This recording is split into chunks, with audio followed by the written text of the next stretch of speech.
Does this conflict structurally change inflation? The energy crisis might persist for a lot longer.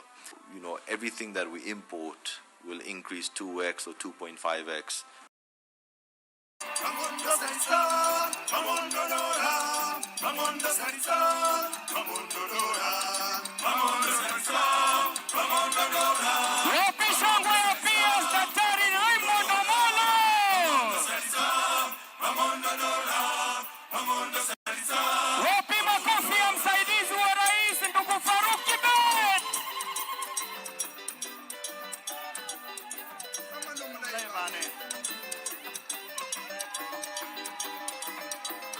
PS Shadrack Mwanime.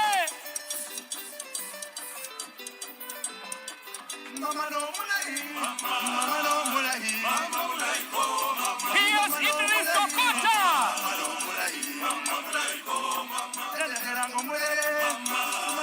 PS Professor Shaukut Abdulrazak.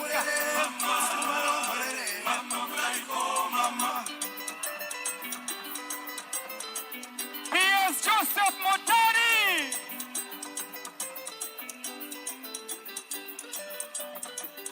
Wapi shangwe na vigelegele za Daktari William Ruto.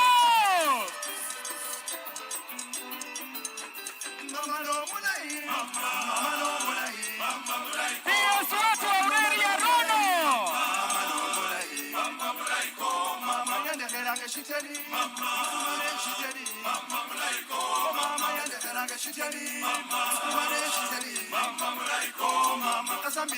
PS Regina Obama.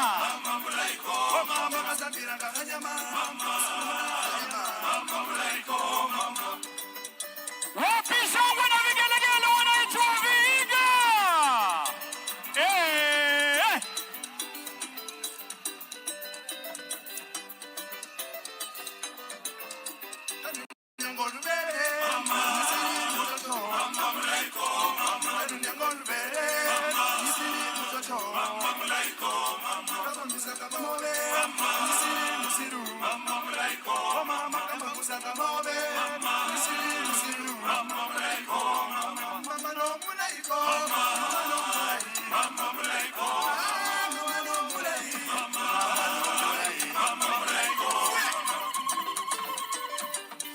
Wapi shangwe ya Secretary General wetu ndugu Francis Atwoli.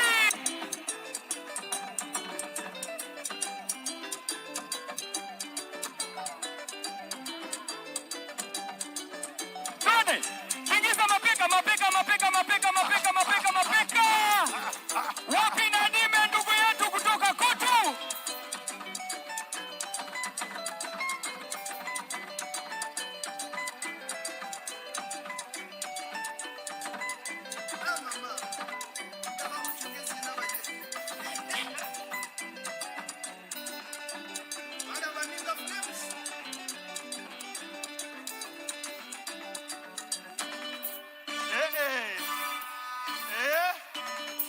Twende. Haya, twende. 1, 2, 3.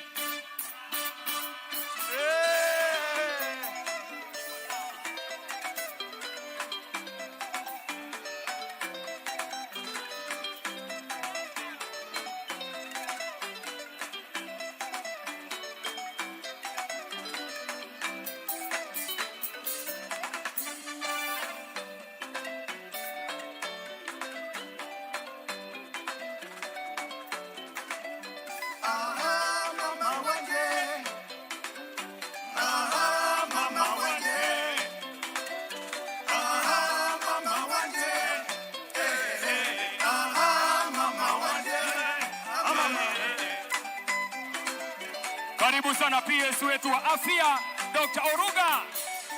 Welcome bwana PS.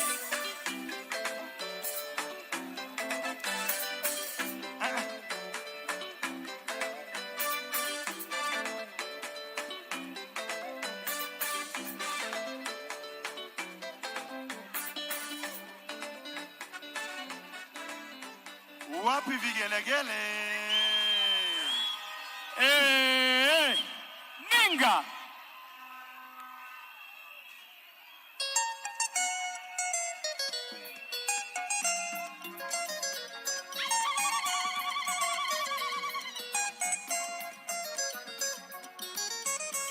Katibu wetu Daktari Jane Kere Imbunya anazikwenda kuzikwenda.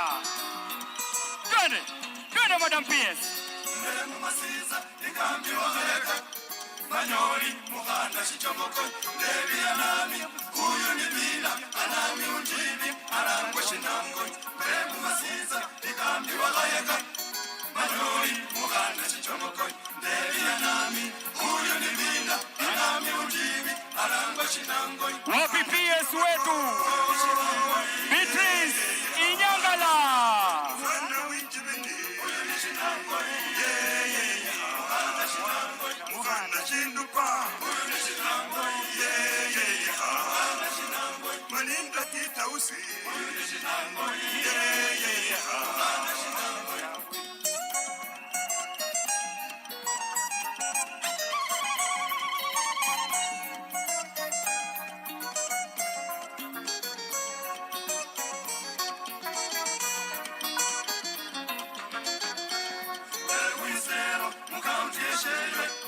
Manyori muhanda shichomoko ndebi amukasa huyu ni bila suramili unjibi arangwa shinangwe mbere mwisero mukaonjeshewe.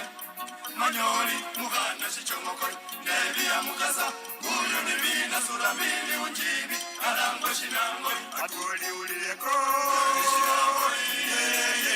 muhanda shinangwe musata witingwe huyu ni shinangwe muhanda shinangwe. Marende uliyeko Sibika namba wati Upananya uliyeko Chilongo mwana weru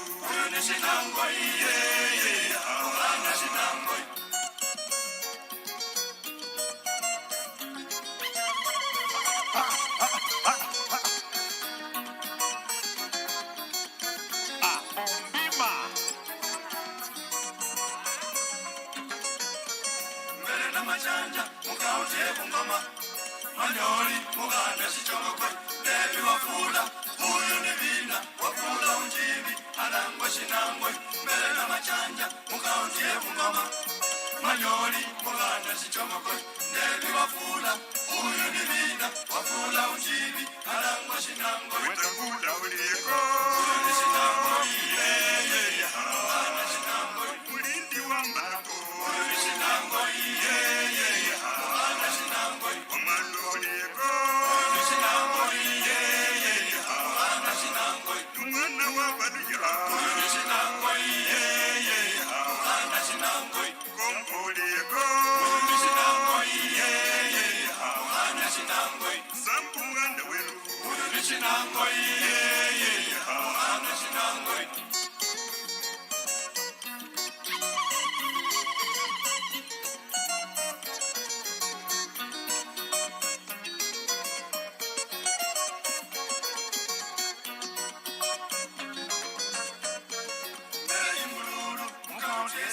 Manyori muhanda shichomoko ndebi naniri huyu ni bina munyasa unjibi arangwa shinangwe mbere imululu mukautisa batya.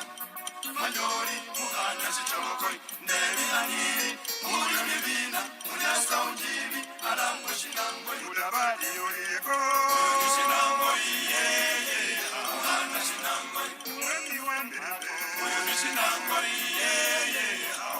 shinangwe. Adwale uliyeko shinangwe hana shinangwe ulufaita nani shinangwe hana shinangwe. Nangoye konangeko ulimudu salibori sa shinangwe shinangwe konangeko ulimudu salibori sa shinangwe. Adwale weru ulimudu na mahubake shinangwe ulimudu salibori sa shinangwe. Ayabanuya shinangwe konangeko ulimudu salibori sa shinangwe. Adwale weru ulimudu na mahubake shinangwe ulimudu salibori sa shinangwe. Ayabanuya shinangwe konangeko aye aye ha buli mundu saliboliza shinangoi abakumwene buli mundu namabubake shinangoi buli mundu saliboliza shinangoi umuweru buli mundu namabubake shinangoi buli mundu saliboliza shinangoi aye baluya shinangoi yakonangaeko aye aye ha buli mundu saliboliza shinangoi aye baluya shinangoi yakonangaeko aye aye ha buli mundu saliboliza shinangoi aye baluya shinangoi yakonangaeko aye aye ha buli mundu saliboliza shinangoi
Yes. Asante sana wananinga Flames. Mlongo. Tukijivunia siku hii ya wafanyikazi nchini Kenya chini ya shirikisho kuu la vyama vya wafanyikazi nchini, ningependa kutambua uwepo wa kundi la vijana wa bodaboda. Ningependa kutambua tena uwepo wa kina mama ndani ya nyumba, pia vile vile bila kuwasaza wafanyikazi wetu wa manyumbani. Karibuni sana na tuendelee na burudani. Ninga Flames. Yes. Tunaendelea. Ni siku ya wafanyakazi na sisi pia tunafanya kazi, tunashukuru Mungu. Yes, na tufanye kazi pamoja. Msivunje viti tafadhali. Ukisikia imekubamba unasimama, tuna dance pamoja tunaenda hivi DJ.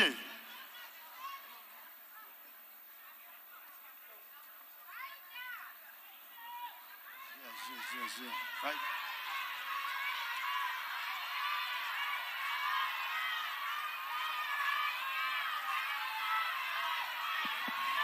Wanaimba wimbo moja alafu turudishe faida.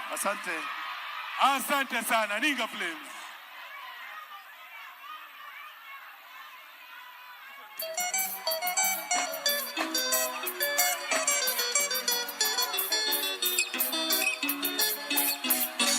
Inyanga yolwa lero nobuyanzi, inyanga yolwa lero nobuyanzi, inyanga yolwa lero nobuyanzi, inyanga yolwa lero nobuyanzi, inyanga yolwa lero nobuyanzi, inyanga yolwa lero nobuyanzi.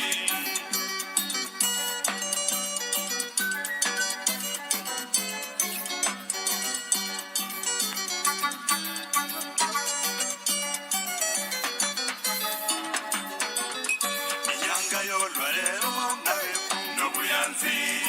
yolwa lero nobuyanzi, inyanga yolwa lero bana befu nobuyanzi, inyanga yolwa lero nobuyanzi.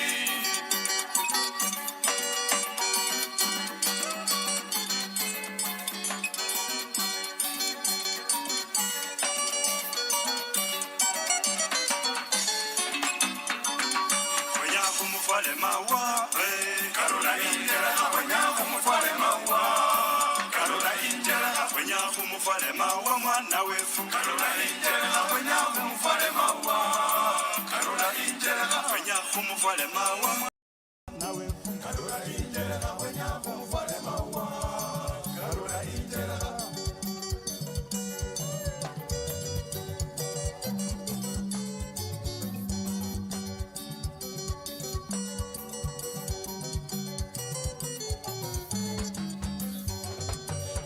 kumufale mawa mwana wefu Karula injereka kwenya kumufale mawa Karula injereka kwenya kumufale mawa Karula injereka kwenya kumufale mawa Karula injereka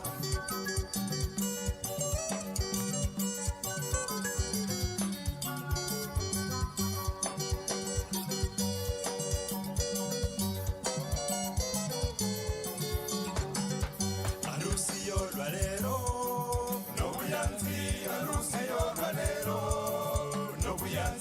Arusi yolwa lero Nubuyanzi Arusi yolwa lero Nubuyanzi Arusi yolwa lero bana befu Nubuyanzi Arusi yolwa lero Nubuyanzi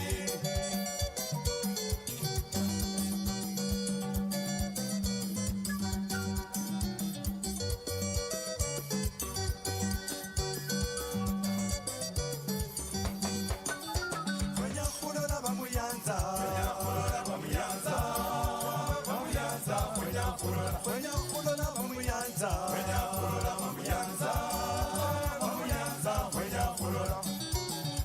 kulola bamuyanza Kwenya kulola bamuyanza Bamuyanza Kwenya kulola Kwenya kulola bamama Kwenya kulola bamama Niba bamuyanza Kwenya kulola Kwenya kulola bamama Kwenya kulola bamama Niba bamuyanza Kwenya kulola Kwenya kulola baba Kwenya kulola baba Ni baba muyanza Kwenya kulola Kwenya kulola baba Kwenya kulola baba Ni baba muyanza Kwenya kulola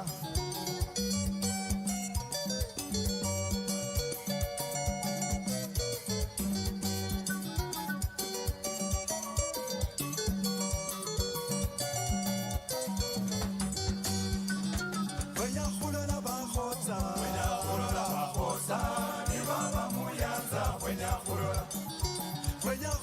bakhotsa Kwenya kulola bakhotsa Ni baba muyanza Kwenya kulola Kwenya kulola basenge Kwenya kulola basenge Ni baba muyanza Kwenya kulola Kwenya kulola basenge Kwenya kulola basenge Ni baba muyanza Kwenya kulola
Kwenya kulola basiani Ni baba muyanza Kwenya kulola Kwenya kulola basiani Kwenya kulola basiani Ni baba muyanza Kwenya kulola Bamuyanza Kwenya kulola Bamuyanza Kwenya kulola Bamuyanza Kwenya kulola Bamuyanza Kwenya kulola Bamama Kwenya kulola Bamama Kwenya kulola Bamama Kwenya kulola Bamama Kwenya kulola Baba Kwenya kulola Kwenya kulola Kwenya kulola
Asante sana wananinga Flames. Tupigie wananinga Flames makofi ya lazima jamani. Asante sana. Mulisema Faida arudi. Mulisema Faida arudi. Asanteni sana wananinga Flames, tukipumzika kidogo. MC, ngoja kidogo. Naomba sote sasa tusimame wima tukimkaribisha Rais wa Jamhuri ya Kenya Daktari William Samoei Ruto ambaye amefika hapa kusherehekea siku ya wafanyakazi hapa kaunti ya Vihiga. Na hivi karibuni najua nimeona ya kwamba hapa Mapeka ndio inafanya kazi, Mapeka. Kwa hivyo tujitayarishe kumkaribisha na wimbo ambaye atafurahia kabisa akijua ya kwamba watu wa Vihiga wamefurahia kufika kwake Rais wa Jamhuri ya Kenya. Hebu tuende kazi.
Karibu sana Mheshimiwa Rais wa Jamhuri ya Kenya. Naomba sote tubaki tumesimama wima kwa wimbo wa taifa. Tuanze sherehe yetu. Wimbo wa taifa.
Tukiwa tungali tumesimama, Mheshimiwa Rais, naomba niwakaribishe wale watakao tuongoza kwa maombi. Nimkaribishe Imam Omar Mudave na Bishop Evans Achanga watuongoze kwa maombi. Assalamu alaikum wa rahmatullahi wa barakatuh. Tuamini na tuombe. Bismillahirrahmanirrahim. Kwa jina la Mwenyezi Mungu mwingi wa rehma mwenye kurehemu. Alhamdulillahi rabbil alamin. Sifa zote njema unastahiki wewe Mwenyezi Mungu. Ya Allah, tunamleta mbele yako Mheshimiwa Rais William Samoei Ruto pamoja na familia yake na viongozi wote kwa jumla na Wakenya.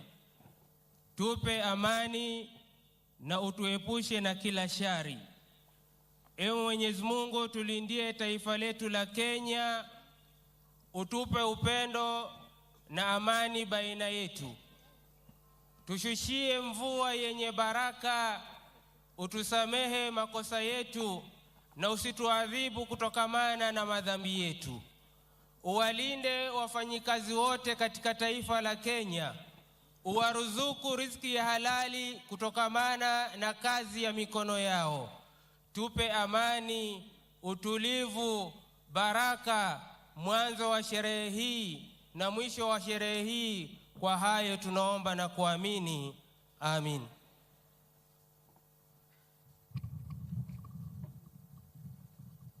Tunaendelea na maombi. Our Father who art in heaven, we thank you for the gift of life and for blessing us with the beautiful country of Kenya. We therefore pray for our president that will grant him Solomon's wisdom, knowledge and understanding as he leads our country. May you surround him with wise, selfless and God-fearing persons who will give him a wise counsel. Father, we pray for his family, that God will keep and preserve them according to your word in Psalms 91. We also pray for all the national and the county leaders and their families, that God will keep and preserve them. We further pray for the peace and prosperity of our country, even as we thank you for the rains that are enabling us to have enough food, and ask that you protect our country from destructive rains. Holy Father, as we celebrate this Labor Day, we remember all the workers and their families, and pray that you will abundantly bless the work of their hands. We therefore humbly commit today's celebration into your hands for your blessings and guidance. We pray all this in the mighty name of our Lord and the Savior Jesus Christ. Amen. Kwa heshima naomba tuweze kuketi.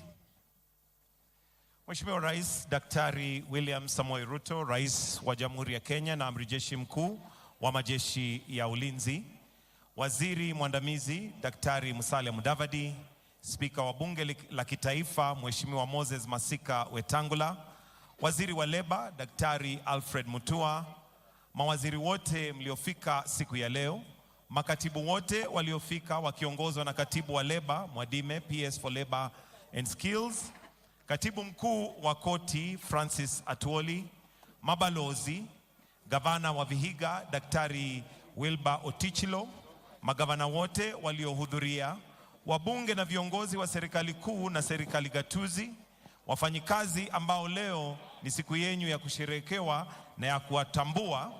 Mheshimiwa Rais, naomba tuanze kwa burudani. Na siku ya leo we have a popular artist, Harry Ritchie, popularly known for his hit song Vida. Also we feature Vihiga Chorale, who are a seasoned chorale musical team from Vihiga. Na kitu cha muhimu tumeona Rais tukijitayarisha ni kwamba hapa Vihiga mapeka ni lazima. Kwa hivyo sasa naomba tuende kwa kipindi cha burudani kifupi, kisha tuendelee na ratiba yetu ya leo. Burudani, uwanja ni wenu.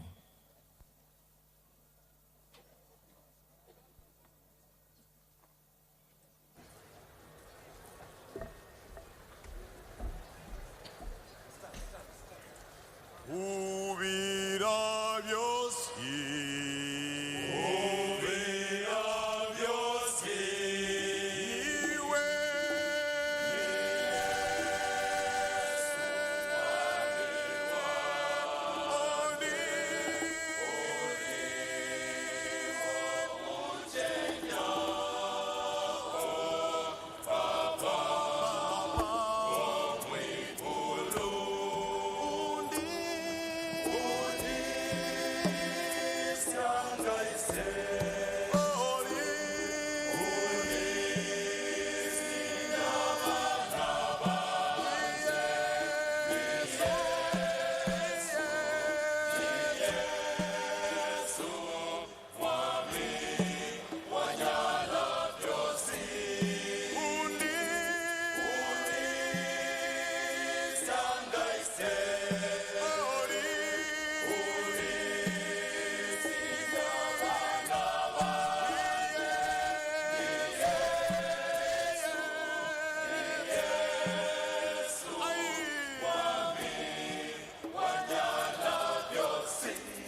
My name is David Kimani.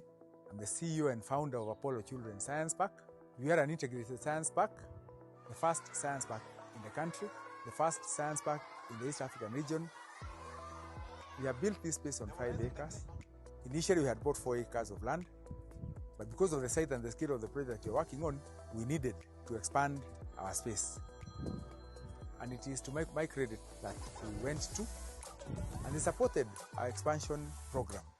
Many other people could not see the idea that we are working on, but my credit listened to us. The CEO visited this space because he wanted to confirm that the idea that we are working on were legit, and he approved our credit facility here on site.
aka Vaida, mwenyeji wa hapa Vihiga County.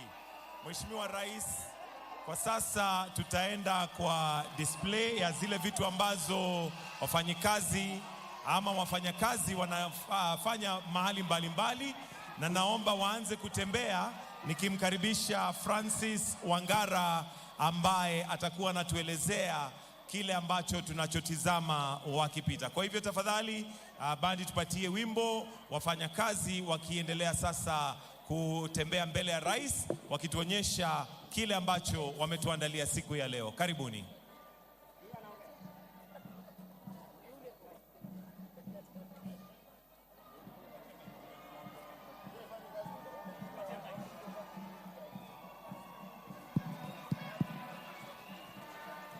Asante sana. Mheshimiwa Rais Dr. Samuel William Samoei Ruto, viongozi wote ambao wameandamana na wewe siku ya leo, pamoja na deputy wako, pamoja na waziri wetu wa Leba na katibu mkuu Dr. Francis Atwoli, Mheshimiwa Musalia Mudavadi, Mheshimiwa Moses Wetangula na wengine wote. Sasa ni wakati ambapo tunataka kuwaonyesha kidogo ambacho kinafanyika viwandani, na tunaanza na KOTU ambayo unajua ndio siku yao ya leo, na kuhakikisha ya kwamba wafanyakazi wote katika nchi hii wanahakikisha ya kwamba siku hii ni siku yao. Kwa hivyo nawashukuru wote ambao wamekuja na kuungana na sisi siku ya leo, siku ya wafanyakazi, ambayo ni siku kubwa sana kwetu sisi. Tujue ya kwamba kazi inafanyika viwandani. KOTU imeamua ya kwamba siku hii ya leo wanazingatia mambo yote ambayo inahusu wafanyakazi, na kama hawa mama kwa KOTU, wasichana wa KOTU, tunawashukuru sana. Pia kuna kitengo cha youth ambao ni wa KOTU, pia tunawashukuru sana, mzidi kutia bidii kwa sababu kazi yenu inaonekana. Pia kuna mambo ya kuhakikisha ya kwamba kila mfanyakazi ana haki yake. Respect workers' rights, huo ndio msemo wao. Wahakikisha ya kwamba haki ya wafanyakazi lazima ilindwe. Ikilindwa hivyo, sisi hatuna maneno, tunashukuru. Pia kuna mambo mengi ambayo tunazungumza kwa advancing labor rights na mambo mengine mengi sana ambayo inaendelea. Chini ya msimamizi wetu mkuu Dr. Francis Atwoli, ikiwa wewe umemshikilia mkono kuhakikisha KOTU hairudi nyuma. Kenya Union of Commercial Food and Allied Workers ikiongozwa na ndugu Kinyua ambaye sasa ndiye anaongoza hicho chama, tunamshukuru sana. Sisi kutaendelea kutia bidii na mambo yote yataendelea sawa. Postal kiongozwa na ndugu Kwaro Benson ambaye ni deputy wa katibu mkuu, na pia Kudhehia ambaye inaongozwa na ndugu yetu Albert Njeru ambaye yuko hapo, ambaye ndio treasurer mkuu wa KOTU. Alafu nakuja vingine vingi ambazo wanakuja kuhakikisha inaendelea sawa. Sababu ya Kunste ambayo ni inaongozwa na Bwana Olala, mambo ya usafi na mambo mengine yote, kuhakikisha ya kwamba kunafanya usafi. Kenya Electrical Generation Company under ndugu Ernest Nadome ambaye pia anahakikisha ya kwamba kazi inaendelea kwa sawa. Inaitwa Ketao. Wanahakikisha ya kwamba kuna stima, kila kitu kinaendelea sawa na mambo yao inasikika kwa njia inayofaa. Waendelee hivyo bila blackouts, tutashukuru sana. Haya, asante sana watu wa Kenya Power, tunaamini kazi yenu ni safi. Pia kuna wengine ambao wanaendelea kukuja, na mfanya haraka kwa sababu nataka kila kitengo ambacho kimekuja hapa kionekane siku ya leo. Haya, asante sana ndugu yetu. Mnakuja mnaangalia baada wanafanya kwa Canada, watu wa textile and what have you, wanafanya kazi mzuri. Kakuzi ndio hao wanakuja, majani na mambo mengine wote wanakuja. Kupri Pupa ambao wanatengeneza makaratasi ya kila aina, vitu vya kutengeneza makaratasi, maboxes ya kuweka bidhaa nini, wote hiyo ni kazi yao. Watu ya Blue Band ambao wanaongoza na Dr. huko katika Chemical Workers Union, asanteni sana. Bila nyinyi mkate sio tamu. Lazima uweke Blue Band ndio usikie ladha ya mkate. Haya, Kenya Engineering and Workers Union ambaye inaongozwa na Honorable Nyamwata ambaye hapo kama vice chair. Yote ni kazi yako Dr. Nyamwata. Engineering Workers Union, kazi mzuri sana mnayofanya, kwa sababu bila nyinyi hatuwezi tukawa na kitu. Mabati ambayo tunapata ni Andosoron. NSSF ambayo pia iko chini ya Commercial Food and Allied Workers, naendelea Bwana Kinywa na wengine wengi. National Cereals and Produce Board pia iko hapo. Wote ni watu ambao wanafanya kazi kwa viwanda na wanafanya kazi inayoonekana. Wote pamoja na IG Sacco, wote wa IG Sacco, wote wametambulika kwa uzuri wao na kwa wema wao. Watu wazuri, watu wa kazi bora, kazi nzuri ambayo pia inaonyesha umuhimu wake. Asanteni sana Sacco. Ukikiwa unachelewa kupata mambo yako, enda kwa Sacco itapata yote. Kenya Union of Sugar Plantation and Allied Workers ambayo inaongozwa na ndugu Francis Wangara ambaye anaongea saa hii. Hii ndio union yake. Hii viwanda vya sukari, mtukufu Rais, najua sina mambo mengi ambayo umeelewa, na mengine mengi tutakuja kuungana na wewe ili tuone vile tunasatia. Butali Sugar, one of the companies ambayo inafanya kazi vizuri sana na viongozi wafanya kazi, ina produce sukari mzuri, inaendelea sawa sawa.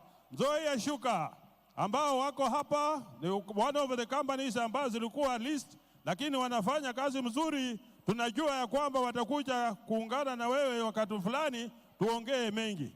West Kenya, one of the investors ambao wamepewa hiyo kiwanda cha sukari, lakini mambo mengi ambayo iko kwa speech ya mkubwa utakionea. Haya, asante sana. Tunaendelea namna hiyo tukipata wengine ambao wanakuja, na tutahakikisha ya kwamba kila kitu kinaenda wote. Water Services Workers ambayo ni ndugu huyo ndugu ya union ambaye anaitwa Water, ni watu wazuri sana ambaye Awichi ndio mkubwa wao na anafanya kazi mzuri sana. The Happy Union of Biomedical Engineering, asante sana kwa kazi yenu. Tailors and Textile, hiyo inaongozwa na Reverend Joel Kandie Chebi ambaye ndio chairman general wa KOTU na anafanya kazi mzuri sana. Hiyo yote ni kazi nzuri ambayo wanafanya kwa viwanda na wanahakikisha kazi inaendelea vizuri. Wana manguo mengi ambao wanatengeneza, wengine yanauzwa nje, wengine yanauzwa nchini. Sunflag Textile ambayo ni kiwanda maridadi sana ambacho kinafanya kazi mzuri kuhakikisha ya kwamba wanasalisha mambo yote ya kwa hakika. Mahali Kashimshim Garments, hilo nayo ni jina mrefu.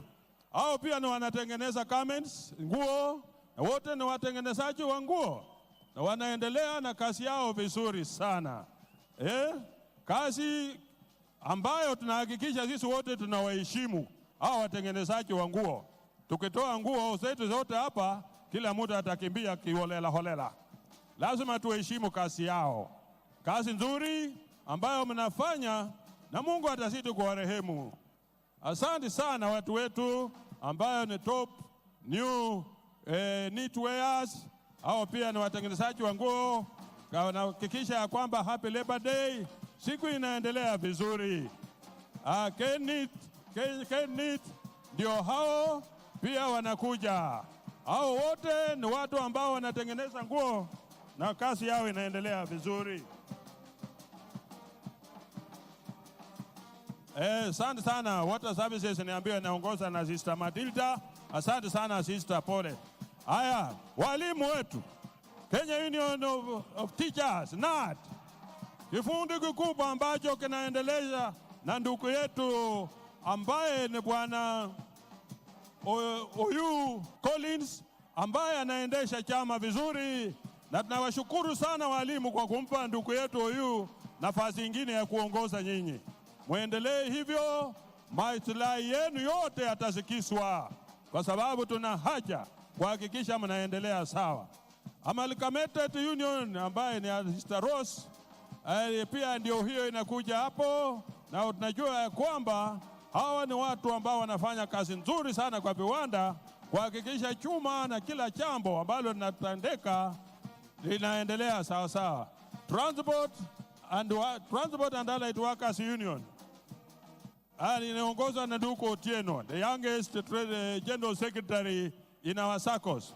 Na kukaribisha ndugu Otieno, fanya kazi kwa bidii, kwa sababu wewe ndio the future of trade union. You are a young trade unionist and we encourage you to continue. Keep it up because unaendelea vizuri. Haya, asante sana Isikoch, what have you, magari ambazo zinahakikisha ya kwamba kuna usalama mzuri sana barabarani.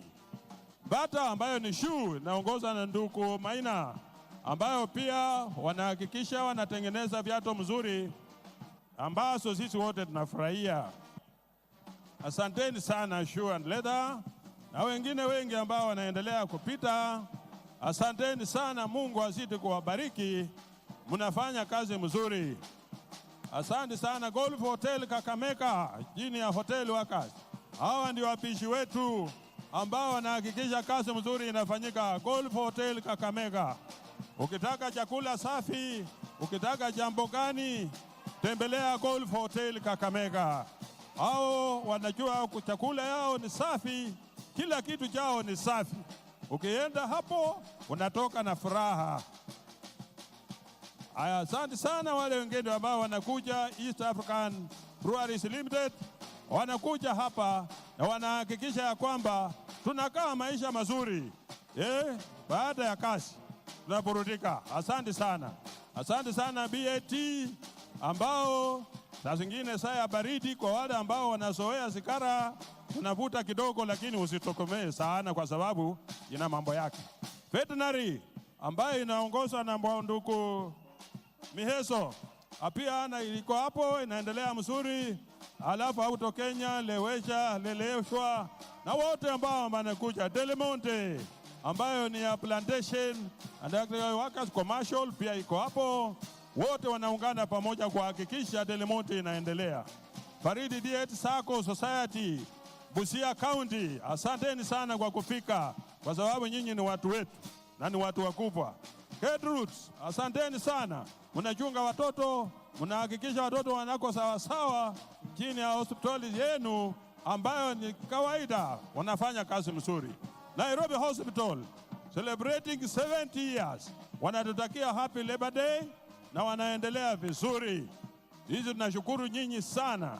Kawaida mnafanya kazi mzuri, mnaokoa maisha ya watu wengi. University of Nairobi, masomo bora, kiwango vizuri, hakuna tashwishi kwa chochote ambacho kinatoka na katika University of Nairobi. Mambo yote ni shwari. Haya, County Government Workers Union inaongozwa na ndugu Robert Tuba. Hawa ndio wafanyakazi ambao wanatoka kwa county government zote, ambao wanahakikisha ya kwamba kila jambo linafanyika chini ya ndugu yetu Robert Tuba. County government mutilie mkazo, wafanyakazi wote waingie kwa viwanda vya wafanyakazi, na hakuna jambo ambalo litaharibika. Kenya Railways inaambia na ndugu Eric Tirop ambao sasa ndiye ameshikilia uongozi wa hicho chama na anaendesha vizuri. Is a young man, well determined, na ako focused, and he is ready to make sure that railway inaendelea kwa njia inayofaa. Railway Workers is a big company, na sahizi hata Mheshimiwa Mtukufu Rais umezindua mpango mingi ya kujenga SGR ambayo inaenda mpaka kule kote. Asante sana. Kenya Universities Workers Union ambayo inaendelea chini ya ndugu Owiti, private security chini ya ndugu Owiti. Asante sana ndugu Owiti, tunaona matunda yako. Haya, hiyo inaitwa Kuno Pet. ambayo sijui ndio KUPPET, ndio branch ya I don't know. Haya, karibuni sana, lakini nyinyi mnafanya kazi mzuri. Kenya Union of Post Primary. Haya, asante sana. Hawa wanahitaji msaada mkubwa, kwa sababu kuna mambo mengi ambayo iko mesani kwako Mtukufu Rais, ambao wanahitaji waangaliwe, kwa sababu wanataka wahakikishe ya kwamba maslahi yao inaangaliwa, mambo ya permanent employment, mambo ya SSF, vitu nyingi ambazo wanahitaji, na najua kwa wakati wako utaweza kuaddress mambo yao. Kenya Special Needs ambayo inaongozwa na ndugu Torome pia iko hapa. Power your next move with up to 100% asset financing from Equity for commercial and personal use vehicles. Enjoy a 90-day repayment holiday, unsecured working capital of up to 1 million shillings, and a flexible repayment. Inaitwa KUPPET. KUPPET ambayo ni kundu kubwa sana, ambao ni walimu wa sekondari, na wanahakikisha ya kwamba kila jambo ambalo wanataka kufanya linaendelea kwa njia nzuri. KUPPET, asanteni sana. Mambo yenu yote, mambo ya SHA, mambo ya nini, itaangaliwa kwa njia inayofaa ili msiwe na malalamisho yoyote. KUPPET chini ya bwana ndugu yangu Akelo Misori na Mheshimiwa Mboko Milemba, ambao wanaongoza KUPPET, wanahakikisha ya kwamba wanaongea na ofisi yako pamoja na waziri wako kuhakikisha kila jambo linatendeka kwa njia inayofaa. Najua ya kwamba ni walimu wetu wanafanya kazi mzuri, mambo yao inapendeza, na kila jambo wanalofanya ni jambo la kuridhisha na kufurahisha watu wote. KUPPET kuna branches nyingi ambazo ziko hapa kutoka kwa kila sehemu ya sehemu hii ya mkoa wa Magharibi, samani inaitwa mkoa wa Magharibi. Wote wamekuja hapa kwa vitengo mbalimbali. Kila kitengo kiko hapa, kutoka Busia, kutoka Kakamega, kutoka Vihiga, kutoka wapi, wote wako hapa na wanaendesha kazi yao kwa njia iliyo bora sana. Usimamizi bora, ulinzi bora, kila jambo ni bora. Malalamishi yao wanahakikisha wanapitisha kupitia kwa union yao na wanasikizwa kwa njia iliyo sawa. Yote yanawezekana kwa sababu kuna rais ambaye anajali maslahi ya wafanyakazi usiku na mchana. Akikaa anaota mambo ya wafanyakazi. Na wote hawa na affiliates wa KOTU. KOTU imeenda mtindo wa rais ambayo alisema ya kwamba mambo yake vile anataka kuunganisha serikali na kuenda katika broad based. Hii inaitwa broad based labor movement sasa, because sisi nataka kuunganisha kila mfanyakazi wetu. Hiyo inaitwa Kenya Union of Civil Servants. Kenya Union of Civil Servants. Civil Servants inaongoza na Lawrence, ndio ndugu yetu Lawrence ambaye anaongoza Civil Servants.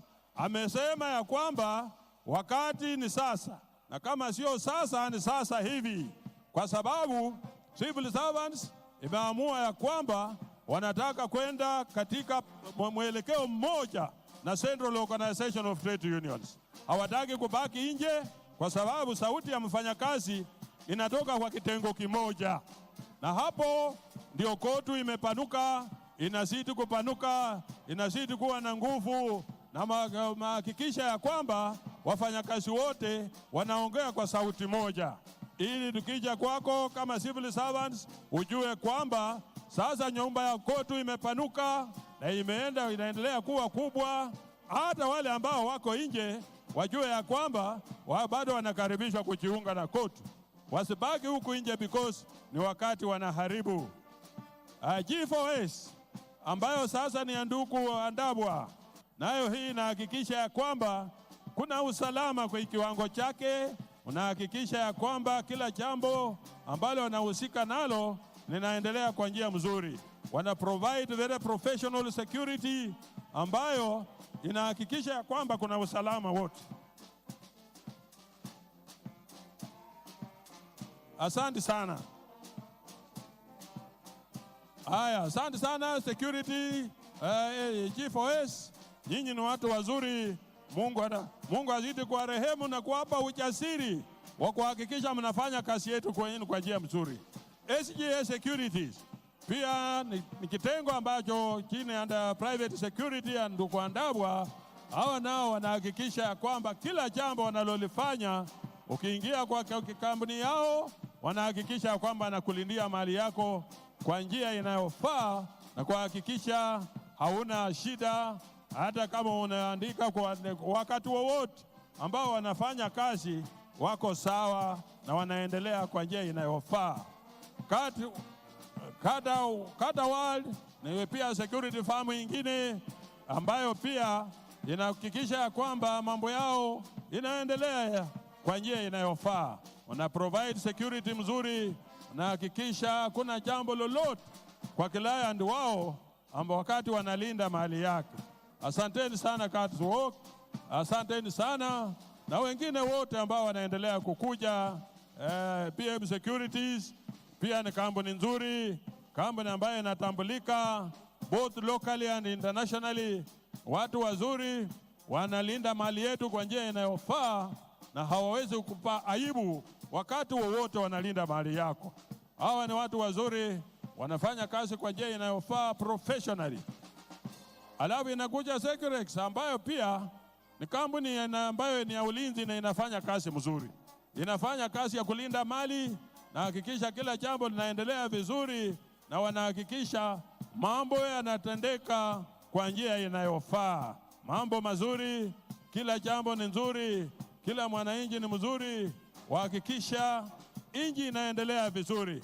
Tukilinda usalama, tukilinda mali yetu, tukijenga mali yetu na nchi inaendelea mzuri.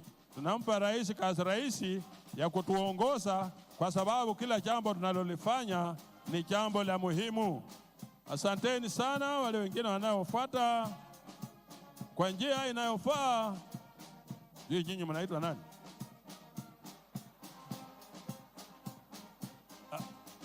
Asante sana, na waona hapa East African Stop na something.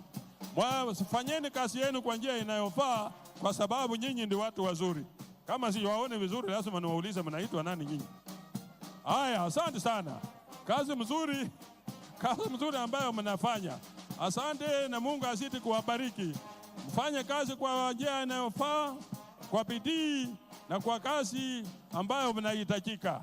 Asante sana, mnatambulika vile mnavyofanya kazi yenu. Asanteni sana. Haya, nurses, wale watoka ndugu yetu Panyako. Nurses ni wale ambao wanahakikisha ya kwamba hospitali zetu, matibabu yetu, kila jambo ambalo mnafanya linaendeshwa kwa njia mzuri sana.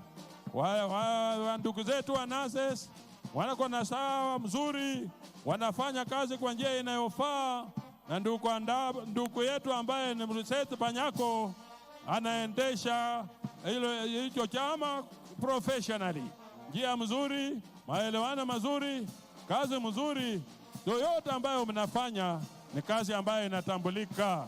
Muendelee namna hiyo kwa sababu Mungu anawapenda na nyinyi mnapenda nchi. Mnapenda nchi yenu, mnapenda kila mtu na mnahakikisha ya kwamba watu wanapata matibabu kwa njia ambayo ni nzuri sana. Nurses have never let us down and will encourage you to continue the way you are doing your work. You are doing your work professionally and we encourage you to continue like that. East African Produce Kenya Limited ambayo wanawasalisha vitu yetu mzuri, majani safi ambayo iko chini ya katibu mkuu ndugu Francis Atwoli, na anahakikisha ya kwamba kazi inaendelea kwa njia mzuri, majani yanaendelea kwa njia safi, kila jambo ambalo linafanyika kwa njia mzuri. Haya, tuendelee namna hiyo, alafu tuhakikishe ya kwamba nchi yetu inaenda mbele kwa njia safi chini ya ulinzi wa rais wetu mpendwa.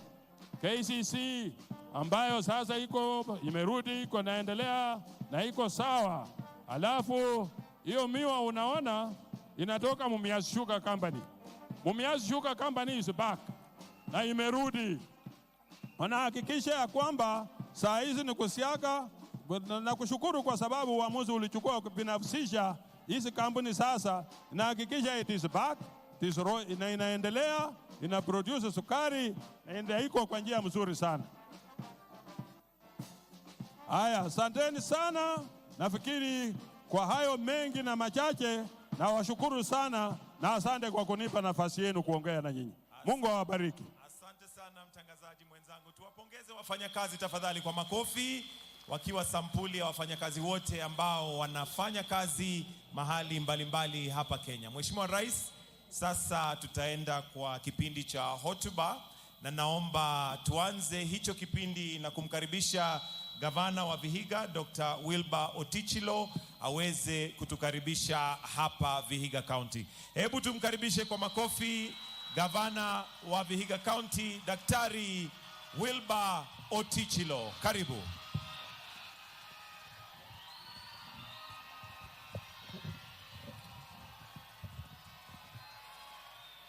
Basi Labor Day oye! Labor Day oye! Labor Day oye! Vihiga oye! Kenya oye! Rais oye! Asante sana.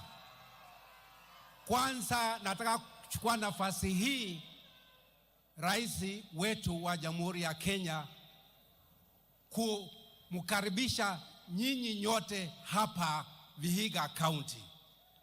Rais wetu wa Kenya, nasema asante sana kwa niaba ya watu wa Vihiga.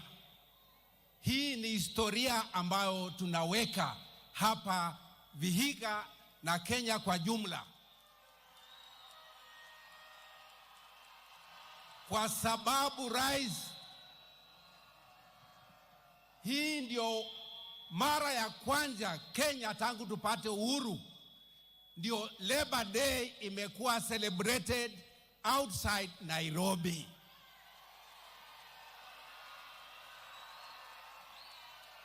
Na Rais,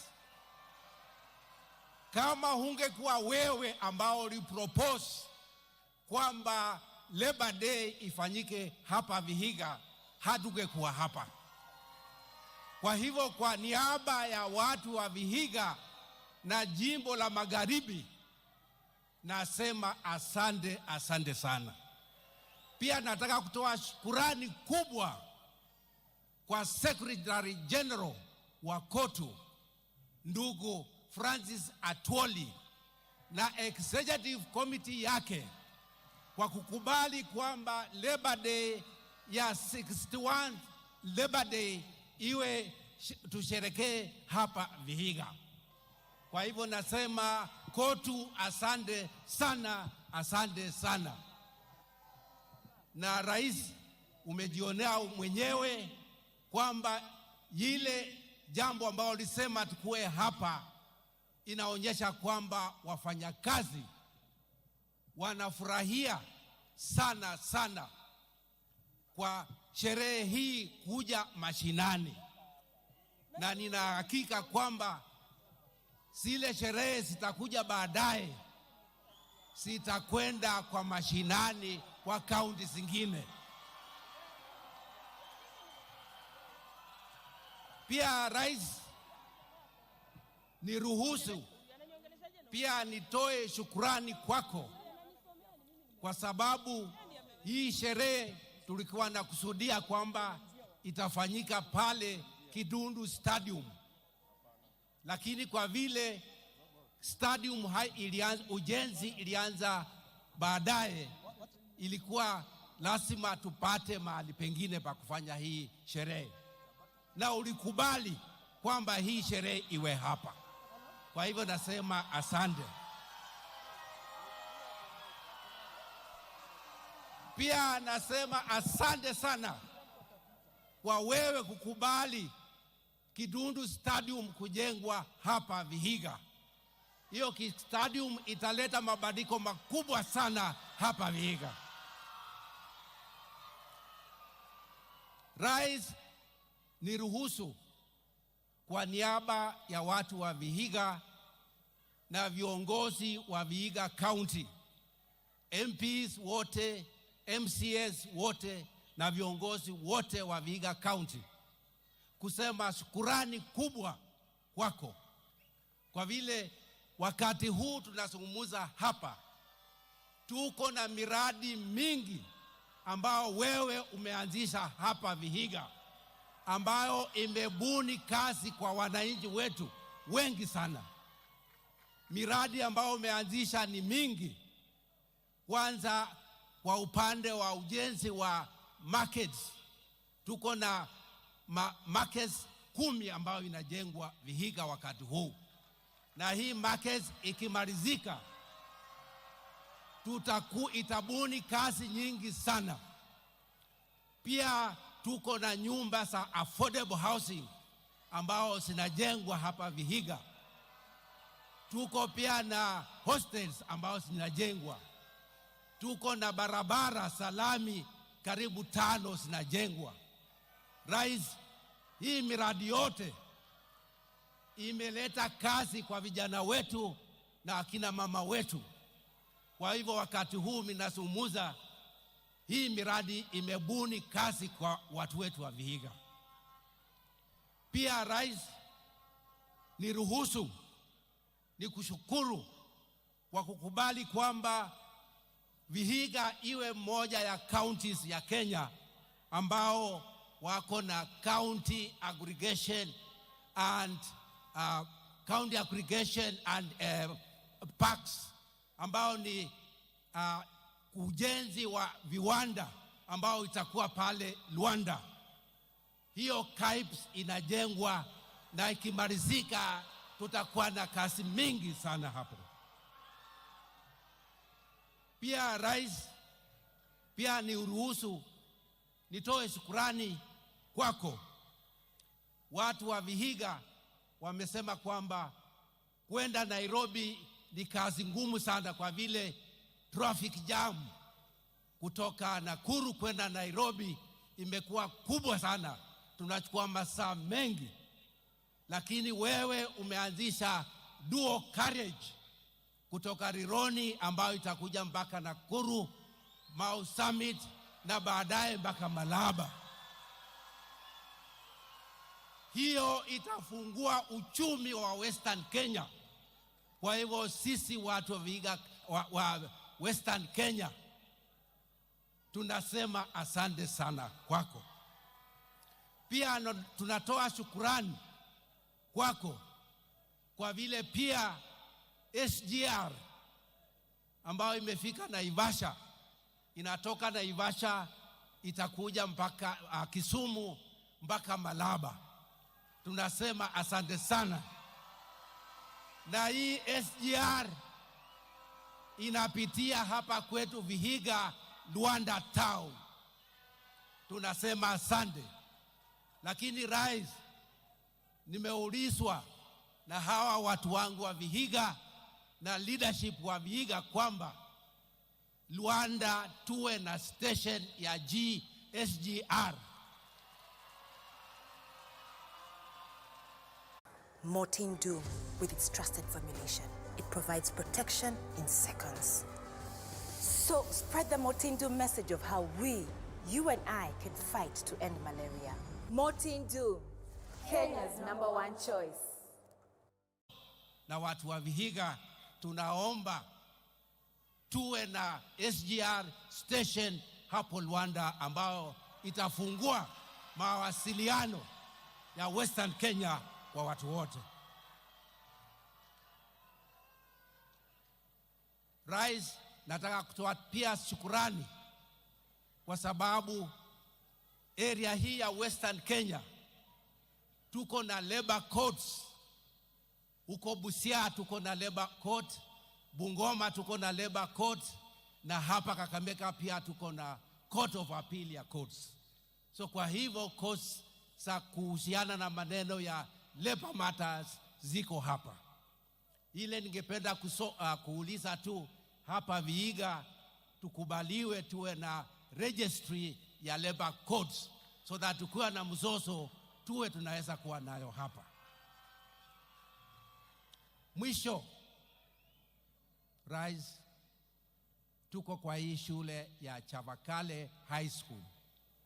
Hii ni shule ya kitambo sana na ni one of the most important high schools in the country as a national school.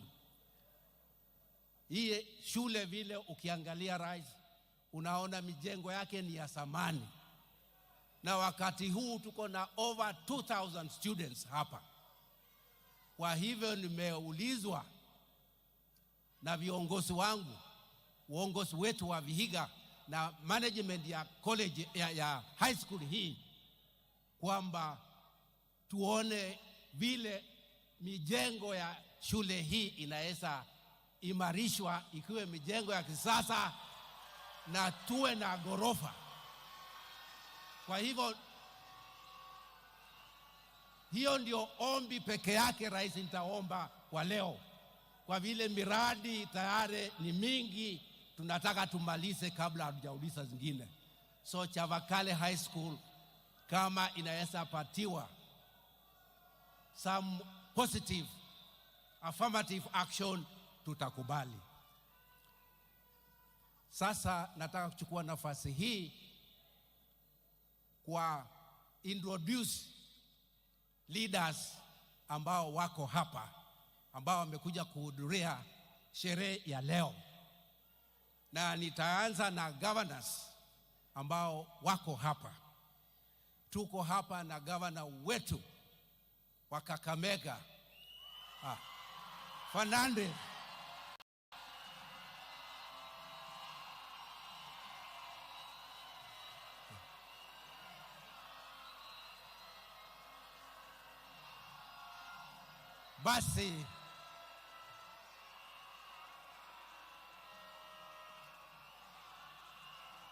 Basi gavana wa pili ambao tuko naye hapa ni gavana wa Bungoma, His Excellency Kenneth Lusaka.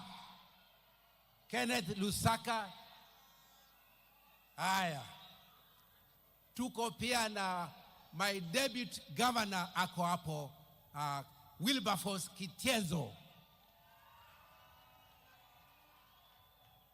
Na ningependa kama tuko na deputy governors wengine kutoka majimbo zingine wasimame waonekane. Basi tuko pia hapa na members of parliament wote wa Vihiga County wako hapa, na nataka kutoa shukurani kwa hawa.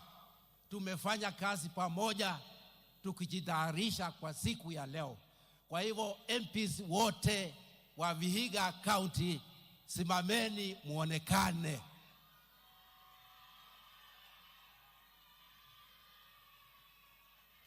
Basi MPs wote wa Vihiga County wako hapa. Pia speaker wetu wa County Assembly ako hapa.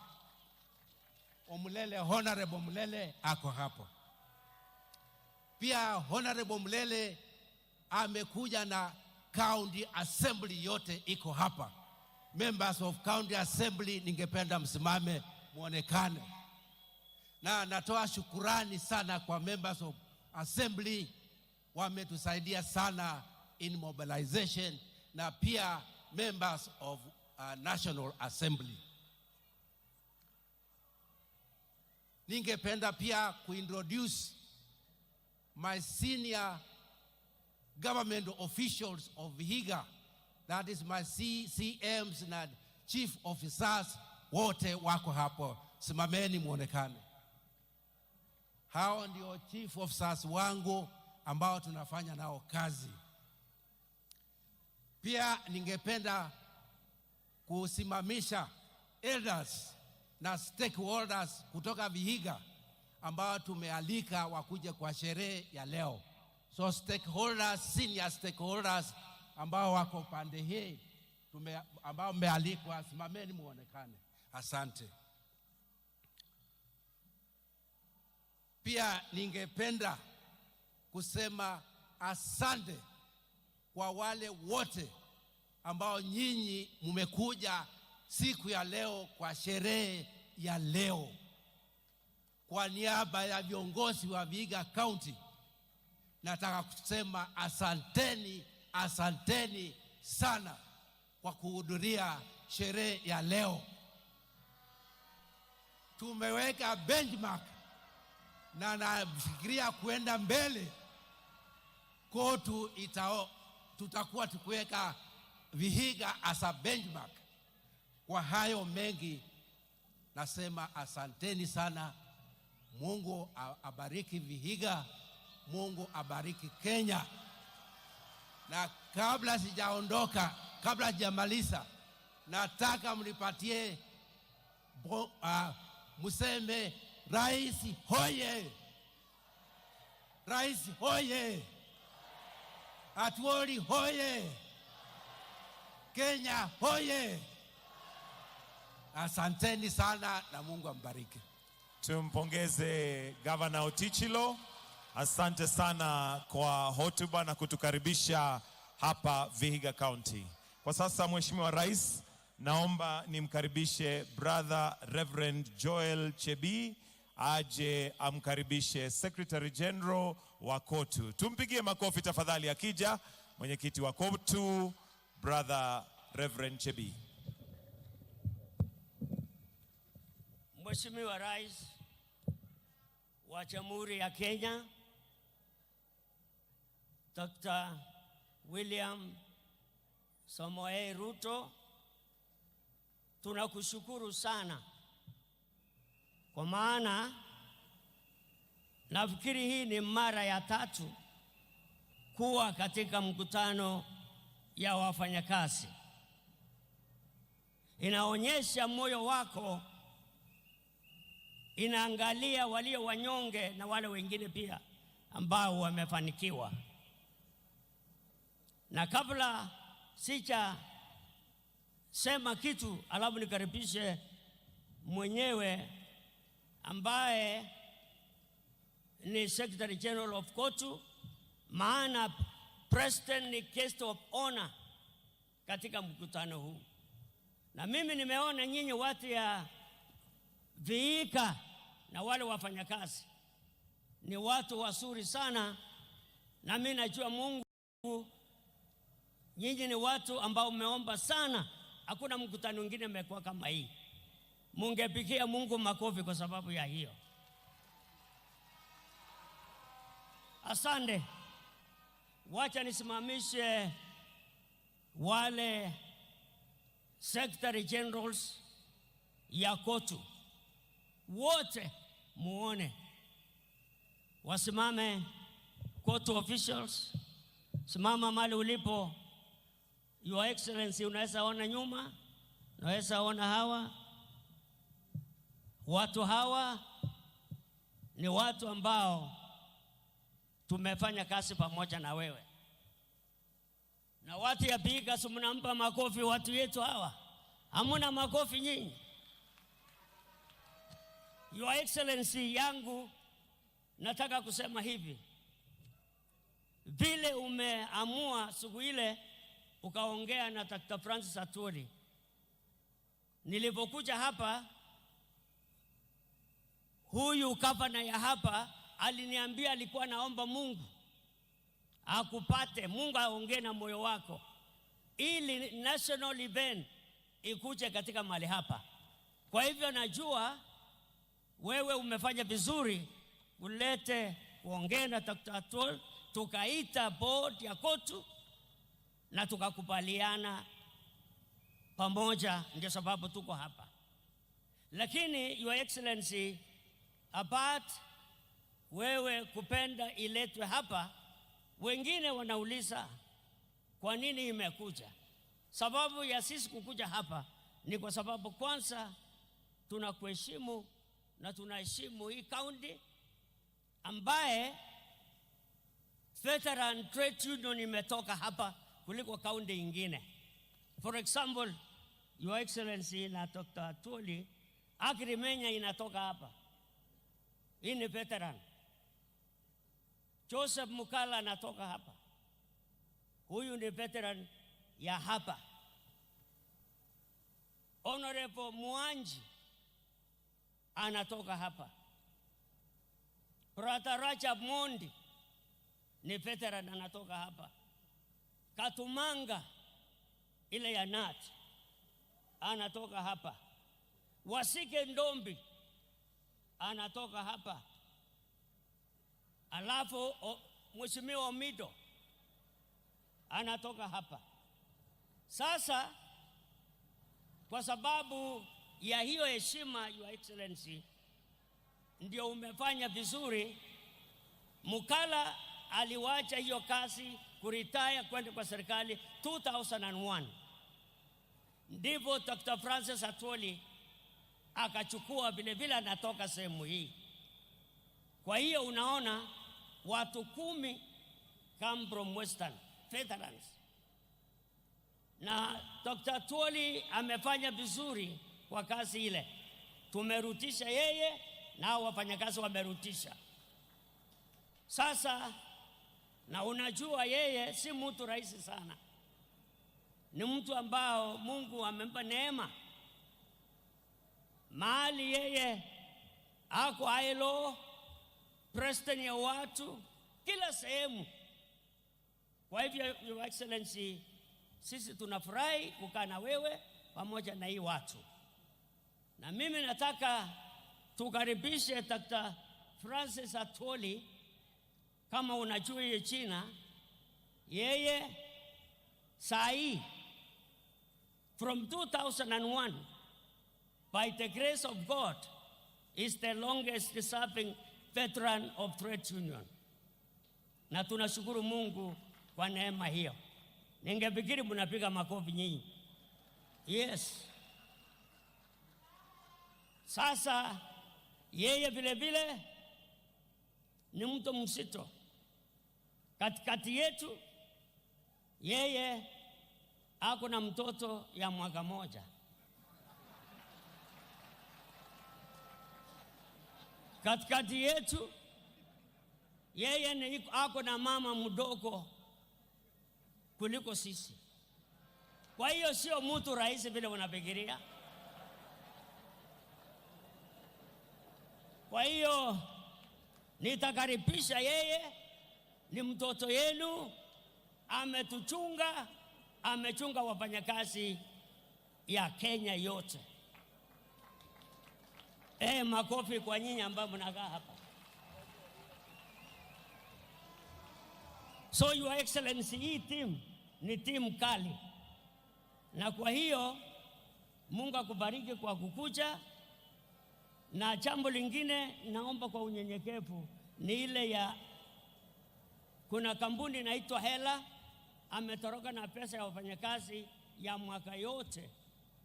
Ameenda ng'ambo na manyumba imefungwa na watoto waende kwa shule.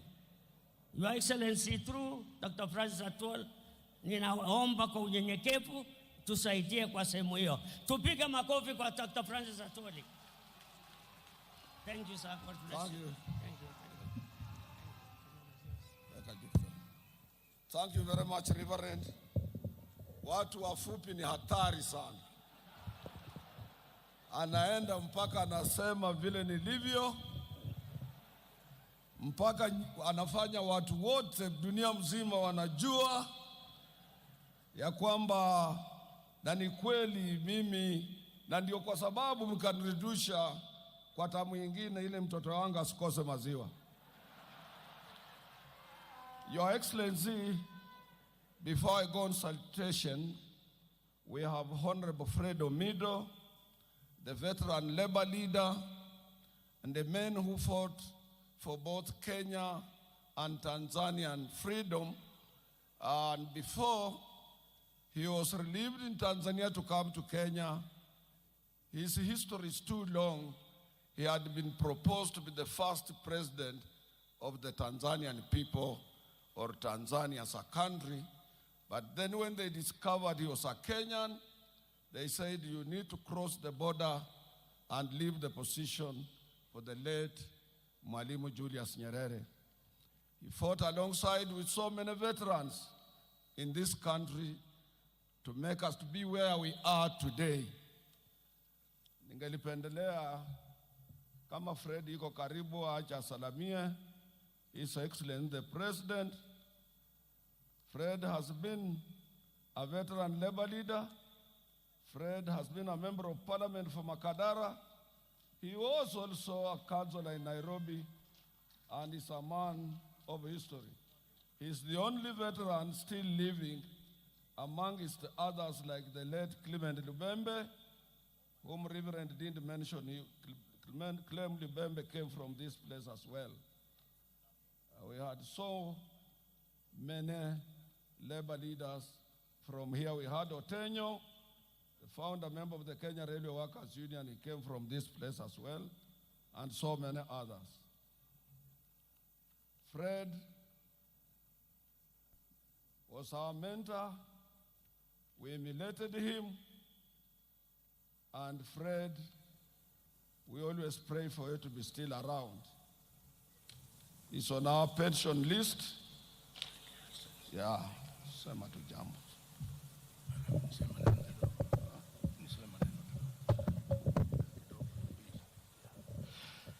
Your Excellency, zamani tulikuwa tukisema mtukufu rais, lakini wakasema mtukufu ni Mungu, kwa hiyo tunasema mheshimiwa rais. Ni furaha yangu kuwa pamoja na wewe siku hii ya leo. Chama cha wafanyakazi ni chama ambacho kilipiga. So many choices. Sometimes it's nice not having to make any. Get maximum protection and fragrance. Nivea Men Deep Deer with MaxTech, powered by Black Carbon, that gives you 72 hours protection, along with a lasting dark wood fragrance. Skin is for playing it smart. Nivea is for skin. Katika Kenya.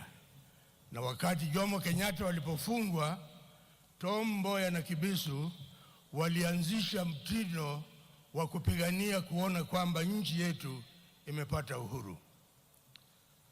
Na sehemu hii mahali tumekaa palikuwa mzee alianzisha dini ya Friends katika nchi hii, katika sehemu hii.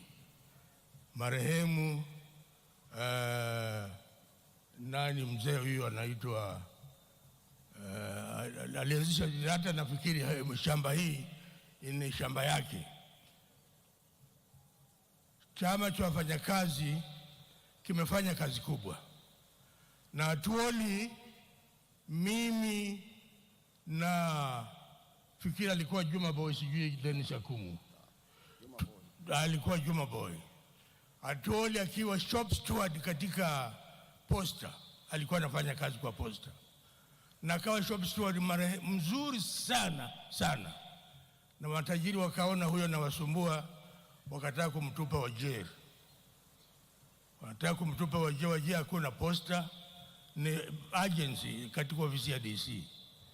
Na tukaona huyu ni kijana mzuri, anatetea wafanyakazi kwa kazi nzuri, na lazima tumchukue sasa, tumlete katika kotu badala ya kwenda kupoteza wakati kwa Wajir. Ndio mimi na Juma Boy tukaleta Atwoli katika chama cha wafanyakazi kotu. Akaanza kama mfanyakazi wa chini kotu, na ameendelea. Amerika ndio walikuwa marafiki zetu, chama cha wafanyakazi wa Amerika. Na kulikuwa na mzee mmoja huko alikuwa anaitwa George Mini. George Mini, mzee sana, na wafanyakazi wa Amerika walimshika wakazingatia. Uchaguzi ukifanya walikuwa nasema kiti ya George Mini mbali, ingine ifanyiwe uchaguzi, lakini hii hapana. Atwoli amefika mahali hapo. Yeye ndio George Mini wa Kenya.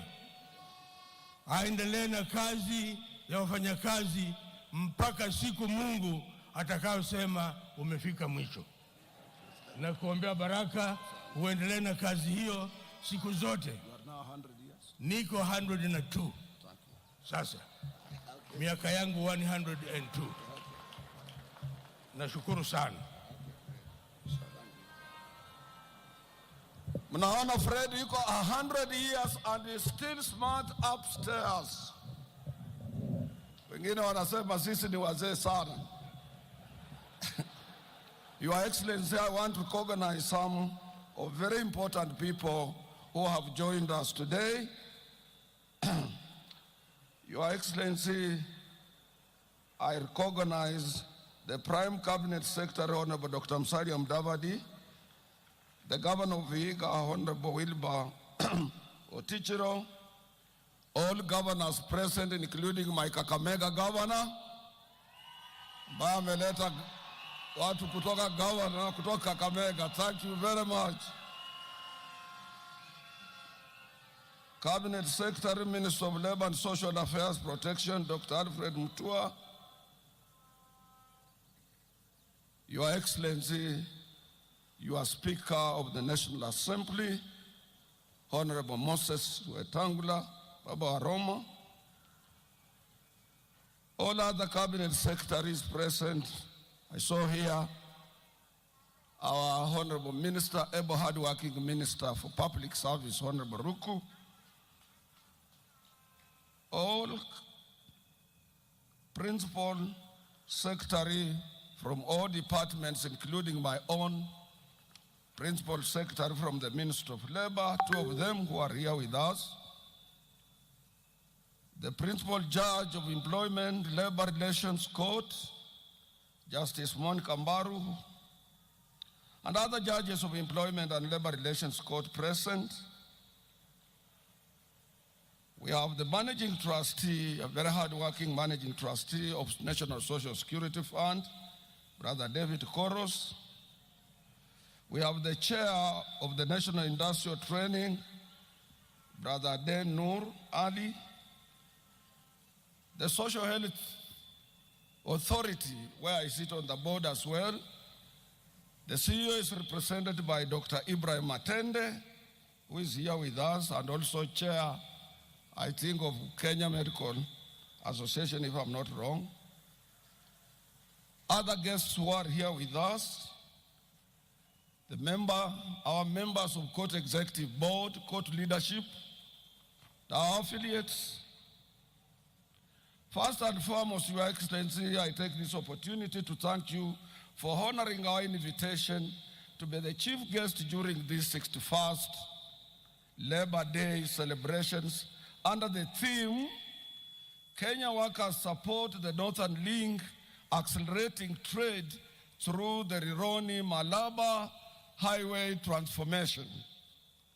Your Excellency, this is a very special Labor Day in our year calendar because for the first time since 1965, we have, through your support, your request, and also the invitation from the Vihiga County to be conducted outside Nairobi since the formation of COTU in 1965. Equally, let me take this opportunity, Your Excellency, to thank you in person and your government for the moment support that you exhibited logistically to make sure we are here in Vihiga today. I want, on the same vein, to thank the entire Vihiga County government team for the wonderful support and by providing all technical assistance that we required. Our history has been briefly narrated by Fred Omido.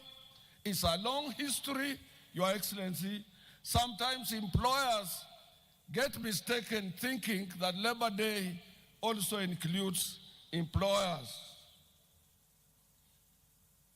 The history of labor movement is long, Your Excellency, because it dates back from 1st of May in 1886 in Haymarket at Chicago massacre, where thousands and thousands of workers were clobbered when they were striking, demanding an 8-hour working And then the employers could not understand them.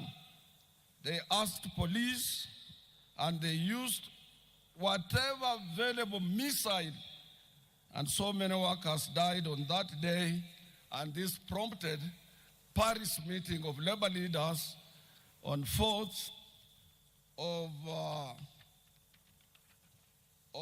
June, on 14th of June in 1989, to declare this day a Workers' International Labor Day. Here in Kenya, our founding father, Mzee Jomo Kenyatta, in 1963, he made a declaration. And in that declaration, it did really vividly mention that he is accepting that Kenyan workers should join other international workers on the International Labor Day to celebrate this day as a Workers' Day in the Republic of Kenya. Doesn't mention employers. Employers can come on our invitation and so on. And I want to thank Kenyan employers who have given us moment support. Your Excellency, we have been renewing our collective bargaining agreements time and again through the support of our employers in the Republic of Kenya in order to improve terms and conditions of service of our members. And we would like those positive employers to continue cooperating with us for the purposes of putting some mechanism in place to jointly spur economic growth of our country and make sure that we create more employment for our young men and women who are leaving institutions of high learning on daily basis. Your Excellency, as stated earlier, the theme of this year's Labor Day seeks to recognize and appreciate you for your commitment towards enhancing the infrastructure growth of this country, and specifically areas that were traditionally marginalized. On behalf of Kenyan workers, allow me, Your Excellency, to thank you for your boldness. You are a bold president. You are very bold to have come up with projects that most of the presidents shied away from.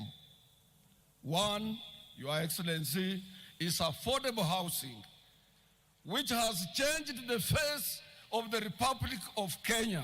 You go everywhere, you land in Kisumu, it's unimaginable. The other one is the one that you have embarked on to make sure that from Rironi up to Malaba, and as you have been requested, it will be so good also to have a railway station at Luanda, and we support that. That will be a wonderful project on the SGR side and on the new express highway that you are now working on from Rironi to Malaba.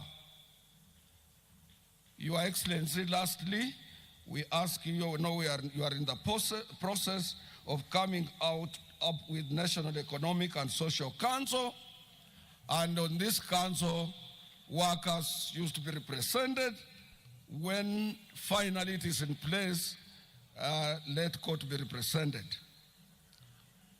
Your Excellency, as it has been stated, we recently, and I want to thank your Minister for Labor and the entire Labor Ministry fraternity, they did a commendable job during our recently concluded court elections, which your government allowed court as a free and independent workers' labor movement to regulate itself under the supervisory mechanism provided for by your Minister of Labor. And it was so wonderful that we concluded elections without any problems at all and or any interference. Your Excellency, even as we celebrate this year's Labor Day, I am compelled to humbly remind you that the Minister of Labor is here to ratify ILO Convention 189 and 190. This is even after Your Excellency assured Kenyan workers last year during the Labor Day celebrations that the ratifications would take place soon after last year's Labor Day. Your Excellency, I, on behalf of millions of domestic workers urge you to ensure that the ratification of these two critical conventions that have since been ratified by other countries are equally ratified by our country, by our nation. Your Excellency, the problem on the labor market today globally is outsourcing.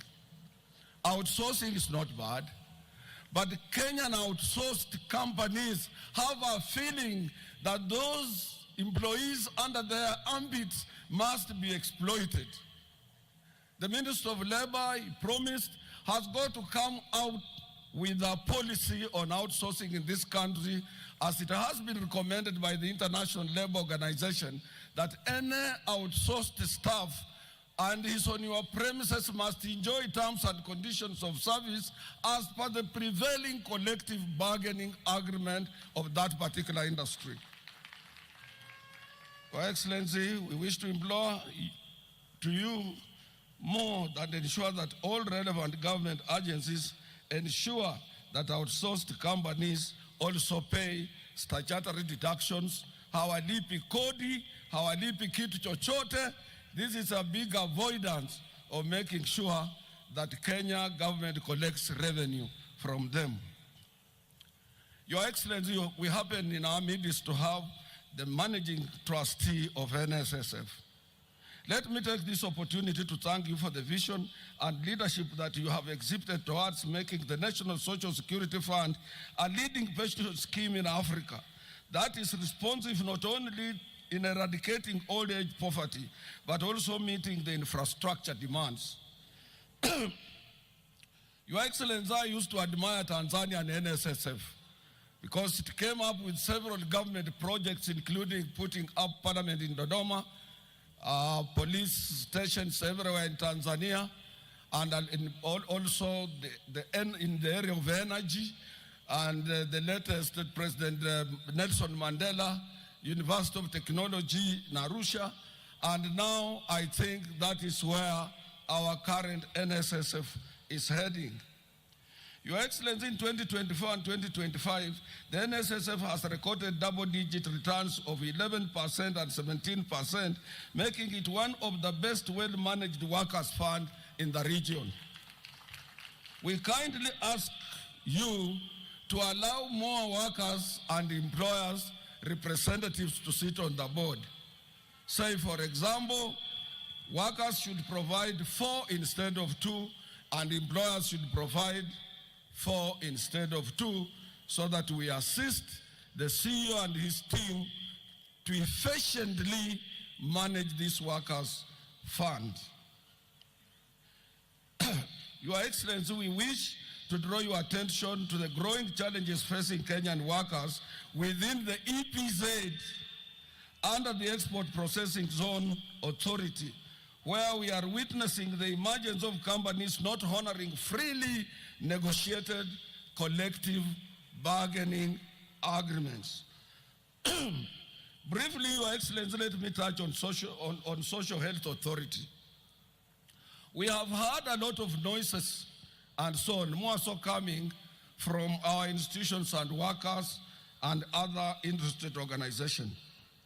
When we carried out research, Your Excellency, we found that you meant very well when you established the Social Health Authority. But as a member of that board, I can tell you for free that the problem that SHA is facing is internal. Otherwise, SHA has done a commendable job. And also, the problem is of mixing 2 acts, one for Digital Health Authority and which is independent, with that one of SHA, 2 independent acts of parliament, away from the one that established SHA. As I'm talking to you, Your Excellency, SHA does not administer the information communication system under Taifa Care platform, which is supposed to monitor the entire expenditure of SHA, and also if SHA is given full administrative of that particular platform, other than this being worked out by the DHA, that will be the end of conflicts between the insured organizations and service providers. You can look at that.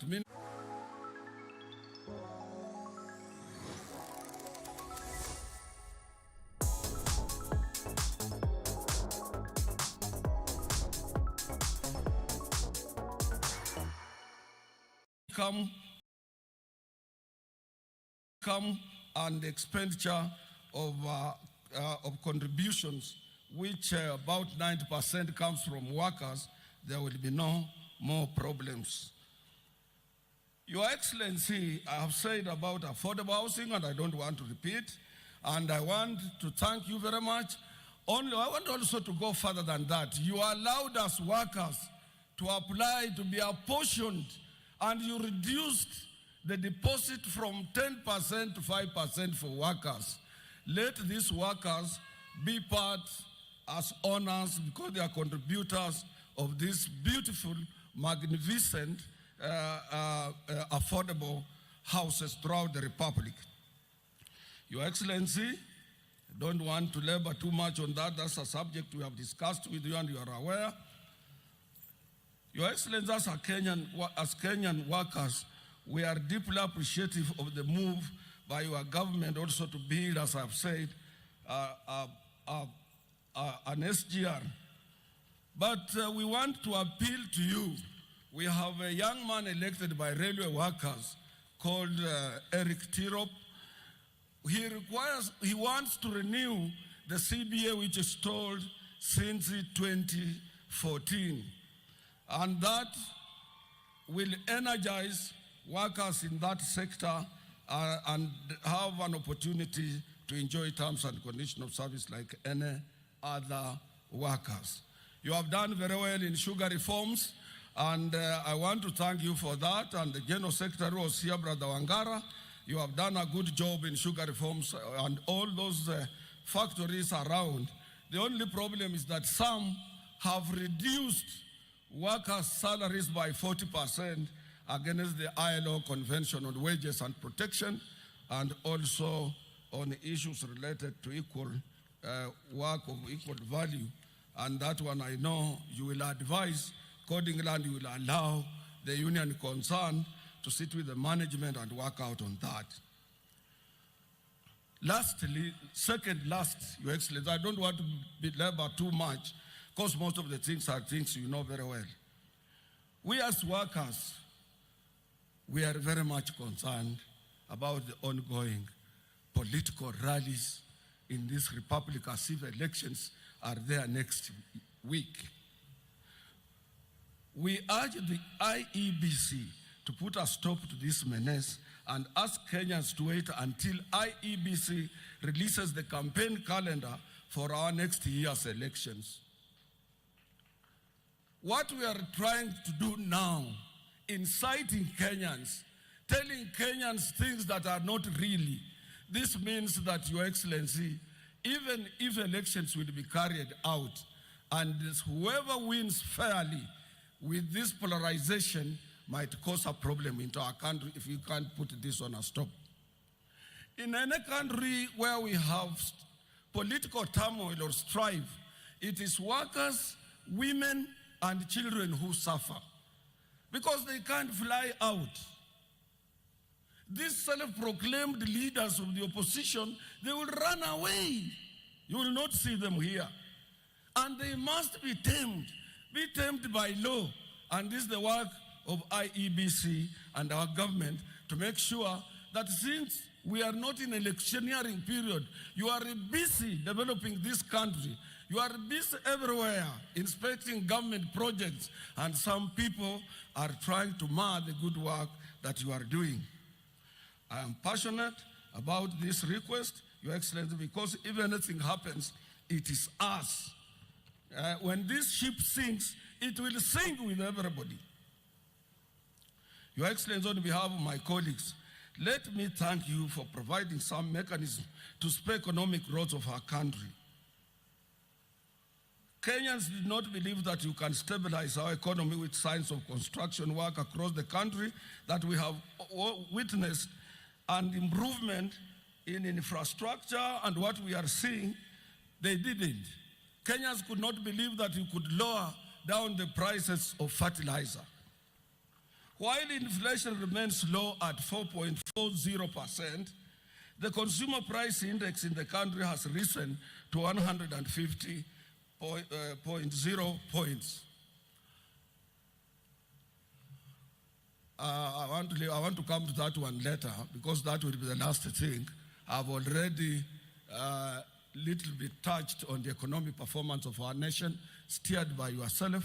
You are the patron, you are custodian of our economic growth and economic performance, economic protection, and economic changes that we are witnessing. But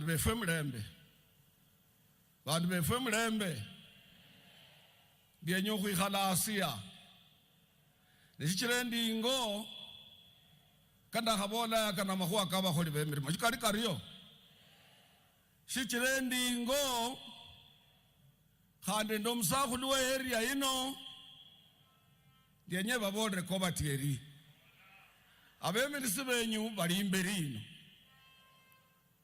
khandi isai na bantu bashirebanga injirena khulonde khoire hale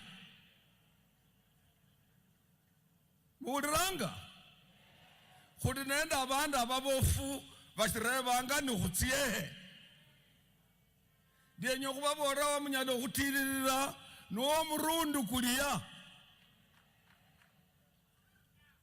abana befu aba banyalo khurechera amarechero kabwe wo murundu kulia no mwana wo murundu uno share hare tawe Norlano nobraka busabeti nule uwe kunyalo kutsie shiroko bukulo mrundu kwa kuruke shialo shino kumulonda huo mulaba siru mulaba shanzi sana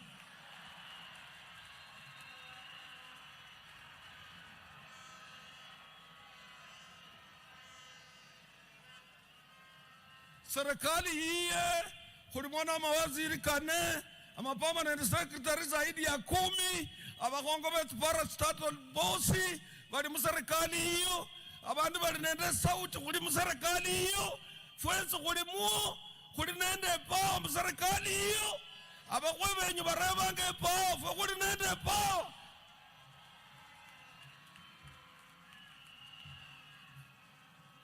manyego tutam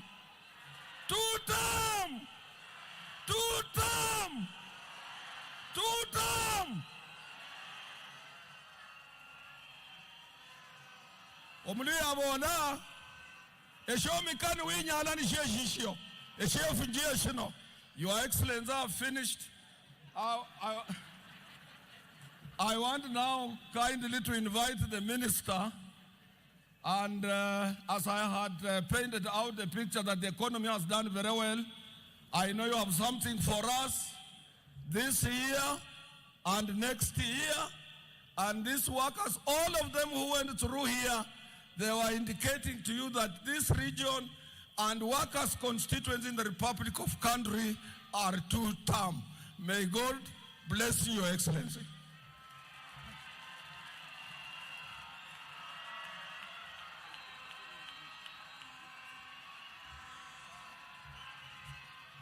Your Excellency, I'm being reminded by my able personal assistant and technical technician on economy that if you gave us 23% minimum wage increase, your government will be stable. At one time, President Kibaki gave us 22% minimum wage increase, 18%, 14%, and things went on well. I know your hand is bigger than that one.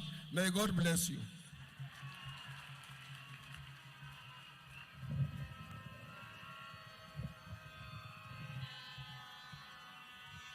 Thank you,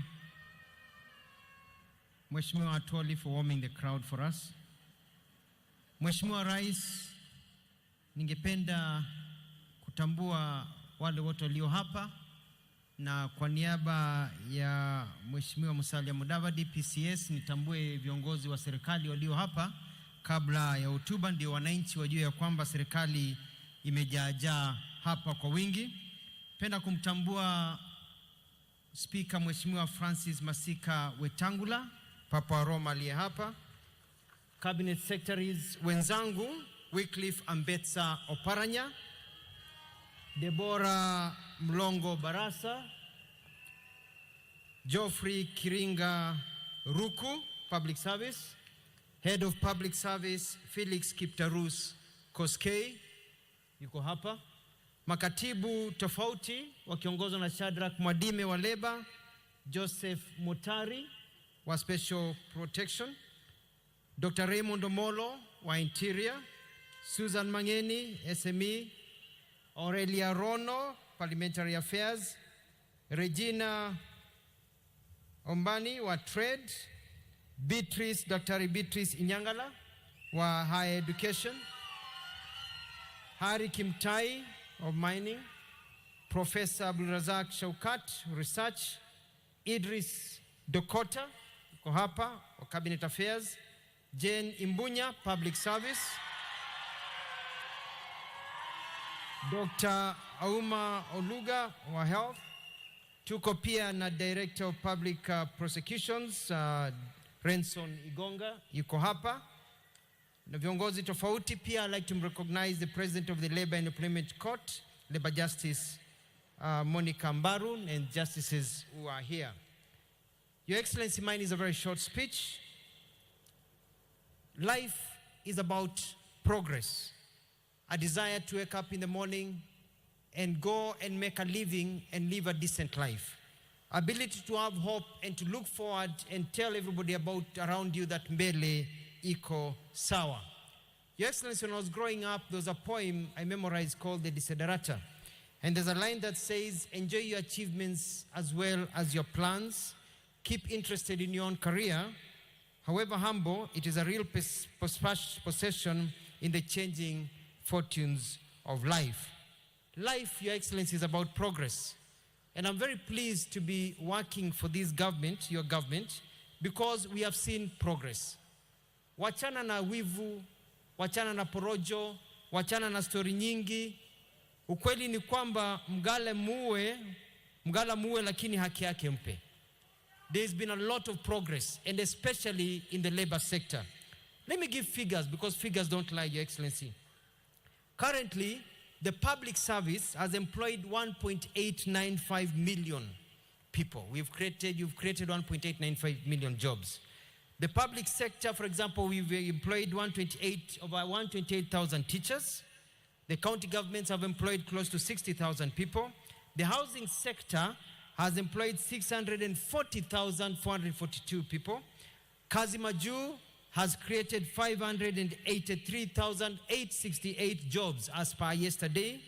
The digital jobs have created 316,806 jobs. You saw the CAVs passing here, 107,831. We have more in the Nyota program, etc., etc. In the public sector, the SME sector has generated 2.1 million jobs. The hotel sector and restaurant sector, 1.5 million jobs. Manufacturing has created 443,000 jobs. Transport and communication, 75,000 jobs.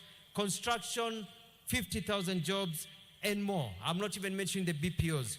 If you add the figures that I've mentioned, Your Excellency, we are talking about over 6.2 million jobs created by your government. Kweli mbele iko sawa. Congratulations, Your Excellency.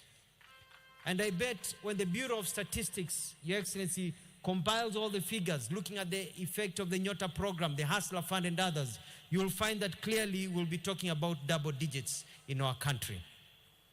Your Excellency, we thank you also. We have the recognition of prior learning, whereby people are given an opportunity to turn their skills into certificates to be able to get jobs. And soon we'll be giving 5,000 certificates. Kazi Maju recruitment, we are about to restart now that there's peace in the Middle East. And next Wednesday, the 6th, will start in Mombasa, at NITA Mombasa next Wednesday. And we'll have very many jobs where people will not have to pay a cent. There will be other jobs, there will be a bit of little money here and there, 60,000, 70,000 for a ticket, 80,000. But I'm looking for majority of jobs where you just walk in with a passport. If you're hired, you're able to be taken overseas without paying a shilling. Your Excellency, we have really improved in terms of progress in the strikes This last year, we've had less strikes than have been for a long time. And this is because of this process we started of saying, let us talk first before you go to the streets. And so my PS has been working very hard, Mwadime, together with Helen Apio, the Labor Commissioner, and they have been giving me names and numbers to call all these leaders to tell them, let's sit down, don't go on strike. I want to thank Atwoli, Mheshimiwa Francis Atwoli, and the employers for agreeing to that new formula of let's talk first before we go on strike. And I want to assure Mheshimiwa Atwoli that the issue of EPZ is one that I'm well versed on, and we are dealing with it, and we'll be able to finish it. Your Excellency, mbele iko sawa kabisa. In terms of BPOs, they are growing, and the issue of outsourcing, there's a team of COTU, FKE, and team from my office that is working on the regulations, and we should have them out in 45 days. New rules of operation, we are calling them, of how outsourcing should work so that there's equal pay for equal work. I'm proud to announce, Your Excellency, that with the reforms undertaken in NSSF, now from the day you retire, if you put your papers in and you've retired today, within 7 days you'll get your first payment. And we are moving so that next year it is within 24 hours you'll get your payment. Before, people used to retire and die waiting for their pension. So you'll be able to get your pension immediately. Kweli mbele iko sawa. Your Excellency, 720 billion in NSF, we are pushing now to 1 trillion. And Mheshimiwa Atwoli has mentioned very well. I also want to recognize and thank the Labor and Employment Court for very progressive rulings that are based in current realities. They have made it very well. And lastly, Excellency, I want to finish also by reminding our young people of that final stanza of the Desiderata that says, you are a child of the universe, no less than the trees and the stars. You have a right to be here. And whether or not it is clear to you, no doubt the universe is unfolding as it should. Therefore, be at peace with God, whoever you conceive him to be. And whatever your labors and aspirations in the changing fortunes of life, keep peace with your soul. Because with all its charm and drudgery, it is still a beautiful world. Be happy. Strive to be happy. Why? Because there is clear progress in this country. There is clear movement. Na kweli mbele iko sawa. And now, Your Excellency, Prime Cabinet Secretary Wycliffe Musalia Mudavadi.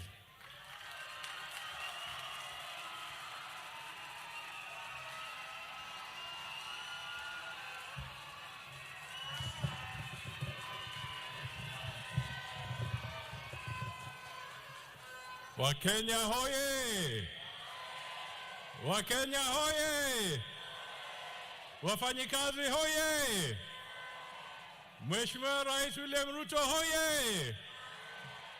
Katibu Mkuu Secretary General Atwoli hoye!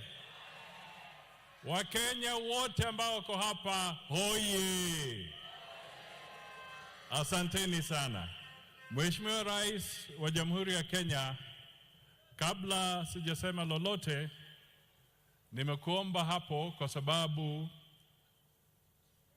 tuko na viongozi wengi sana, na hatukutaka ionekane tu ni kama namba ambayo iko hapa.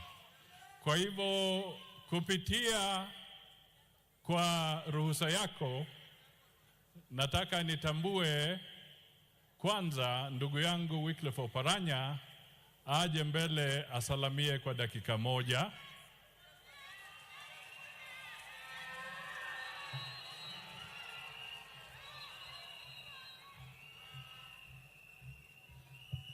Mheshimiwa Rais wa Jamhuri ya Kenya na wenzangu ambao wako hapa siku ya leo, Wakenya oye!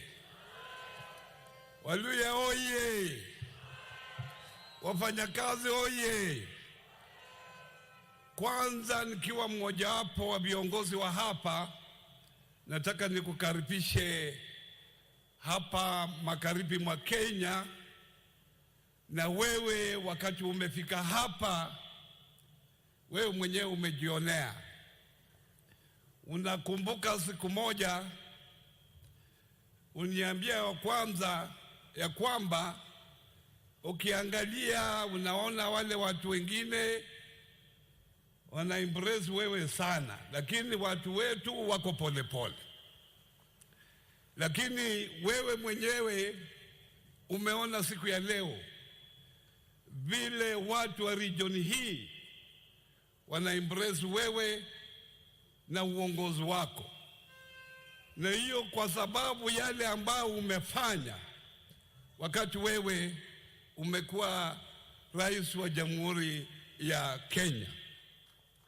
Mimi kama mmojawapo wa waziri wako, na umetupa kazi ya kufanya, umeona ya kwamba wewe vile ripoti imetoka, economic report ile imetolewa wiki hii, imeonyesha vile uchumi wa Kenya unaendelea kukua kwa haraka sana, hata kuliko majirani wetu. You have stabilized the economy of this country.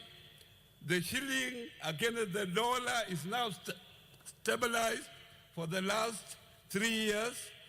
Inflation umesikia iko chini 4.4% tangu tupate uhuru. I think that is the lowest inflation rate we have had. We can assure you as a community we are with you and we will continue to be with you 2027. Hapa ni 2 term. Hiyo ndio tunachikia. Rais Ruto oye! Rais Ruto oye! Arambe! Arambe! William Ruto! Asante sana ndugu Wycliffe Oparanya. Sasa nataka nimwalike Spika wa Bunge Mheshimiwa Moses Masika Wetangula.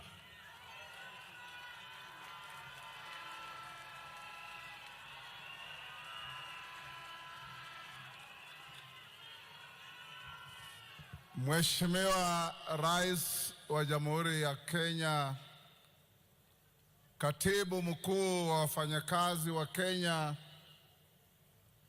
waheshimiwa viongozi walioko hapa siku ya leo, na waheshimiwa wafanyakazi wa jamhuri yetu.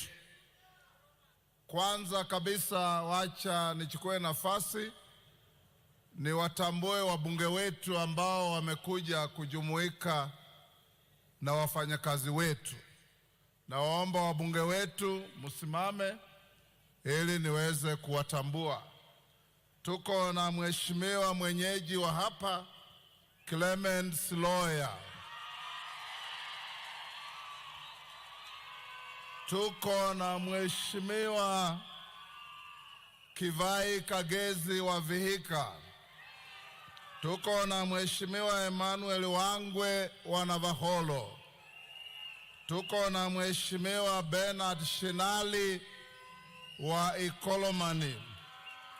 Tuko na mheshimiwa Dick Maungu wa Luanda. Tuko na mama Beatrice Adagala wa Vihiga. Tuko na mheshimiwa James Onyango Koyo wa Muhoroni. Tuko na mheshimiwa Charles Gumini Kimose wa Hamisi.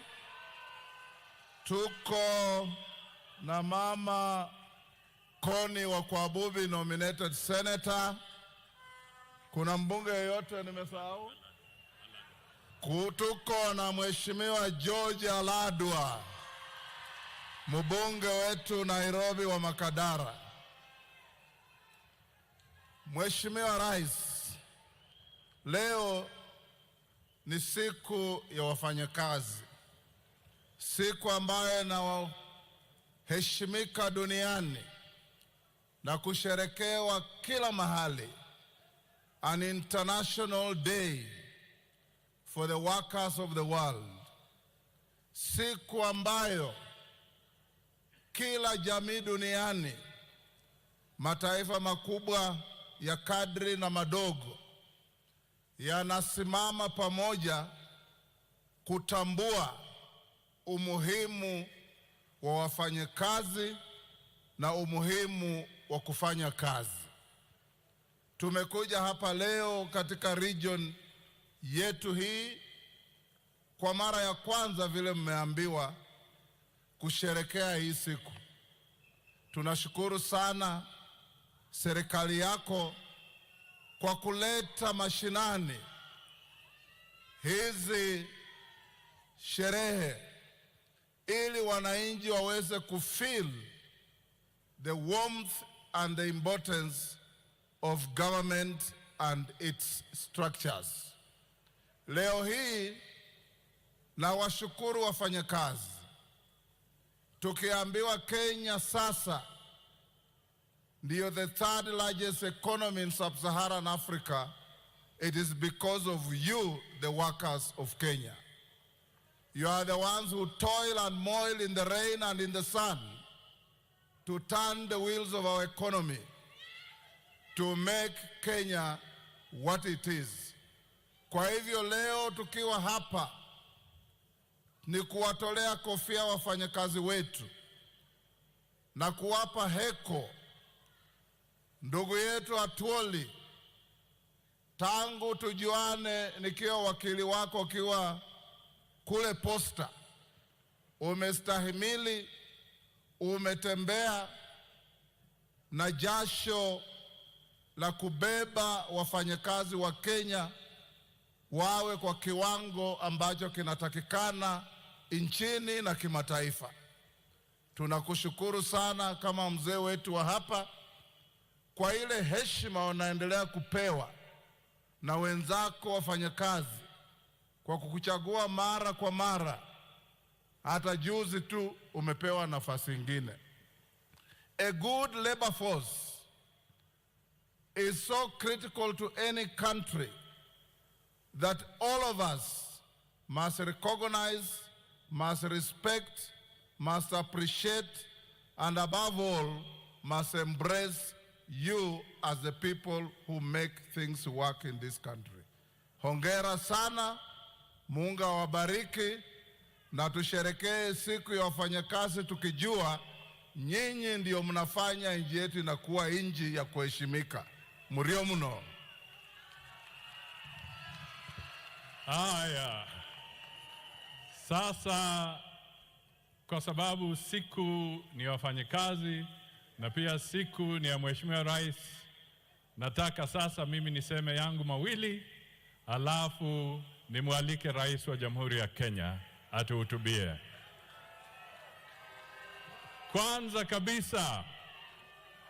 Kwanza kabisa nataka nichukue fursa hii kushukuru ndugu Atuoli na timu yake ya KOTU na wafanyikazi wote wa kitaifa ambao wamejenga uchumi wa taifa letu. Bila wafanyikazi hatuwezi pata ushuru. Bila wafanyikazi taifa haliwezi kujengwa. Bila wafanyikazi hatuwezi kuwa na amani katika taifa letu. Kwa hivyo tunatoa heko kwa movement hii kubwa ya KOTU na wafanyikazi wote for keeping Kenya's flag flying high. Jambo la pili, nataka tu niseme kwamba Mheshimiwa Rais, a stable labor force is very, very important. Tukiwa na taifa ambalo liko na a lot of labor instability, conflict within the labor movement, then it will be difficult to achieve economic growth. Mr. Secretary General and your team, we must commend you for keeping the labor force in Kenya stable and focused.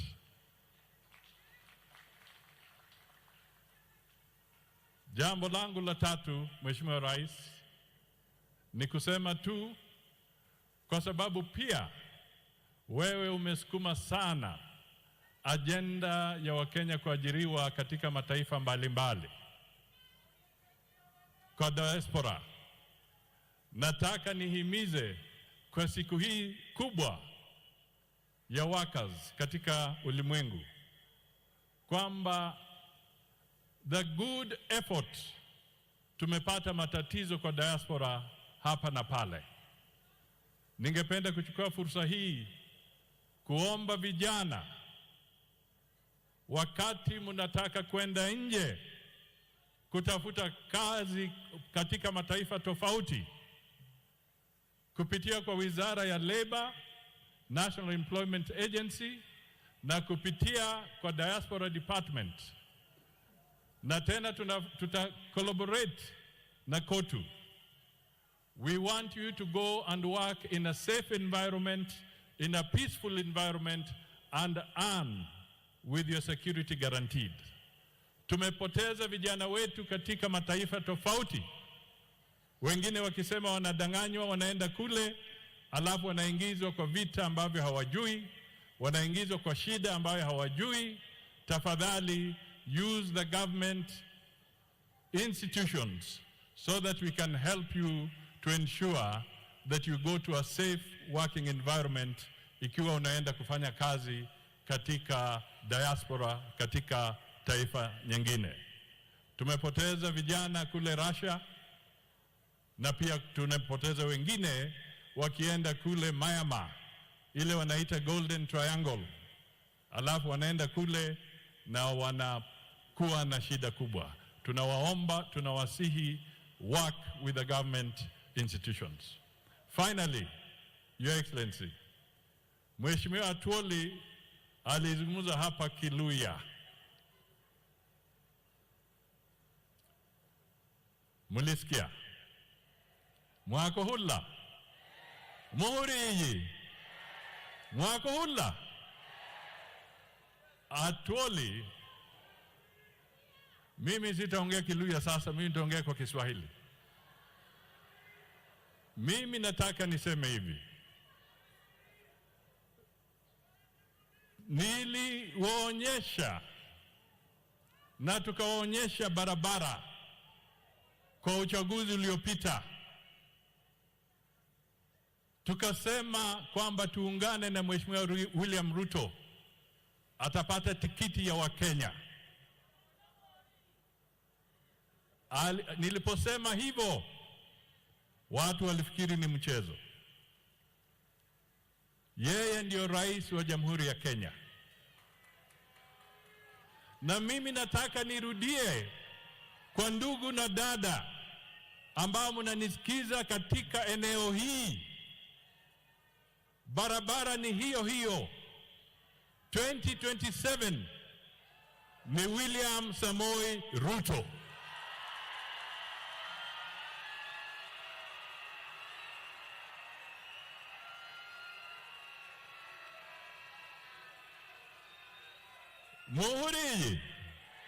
Muhuri. Yani nimbora kumulusha. Yesu yari nabakonyi bebe 12. Mulla Vamuranga Timoteo, Timothy. Yani kari nibambola mangana abora ndi nyangumiri mumbara. Mumbula kohenze kubiri kuba Timoteo iburusha dawe. Nukuchereva bandi banyagurazi mbiru baza kwingira mbuya ngubura na kuratanga kurila mmochi. So I am urging you, let us not have any doubt whatsoever. For me, I am sure it is 2 term. I want us to be sure it is 2 term. Is it 2 term? Is it 2 term? So, Kile sasa nataka tuzungumuzie is not the aspect of two-term. It is now the margin of that two-term. What is going to be the margin of the two-term? Hatutaki two-term ambaye mtu ataenda kwa petition. Tunataka two-term ambaye itapitia kwa debe, voted by the people with a resounding majority, ili tuende mbele kama Kenya. And I know we can do it. Na watu wa eneo hii, I urge you, when I look at the figures ya wale ambao wamejiandikisha kwa hii voter registration, as you speak two-term, the truth is tulienda slow kwa mambo ya voter registration. Wakati IBC takuja kwa round ambayo inakuja, we must now increase our numbers so that we speak even louder and more effectively. Mumburiye, mumburiye, mumburiye. Kuwe tayari? Kuwe tayari? Haya, rombi mikono, rombi mikono. Tusimame. Haya, muko tayari tumkaribishe Mheshimiwa Rais? Harambee! Harambee! Asanteni sana Mheshimiwa Rais.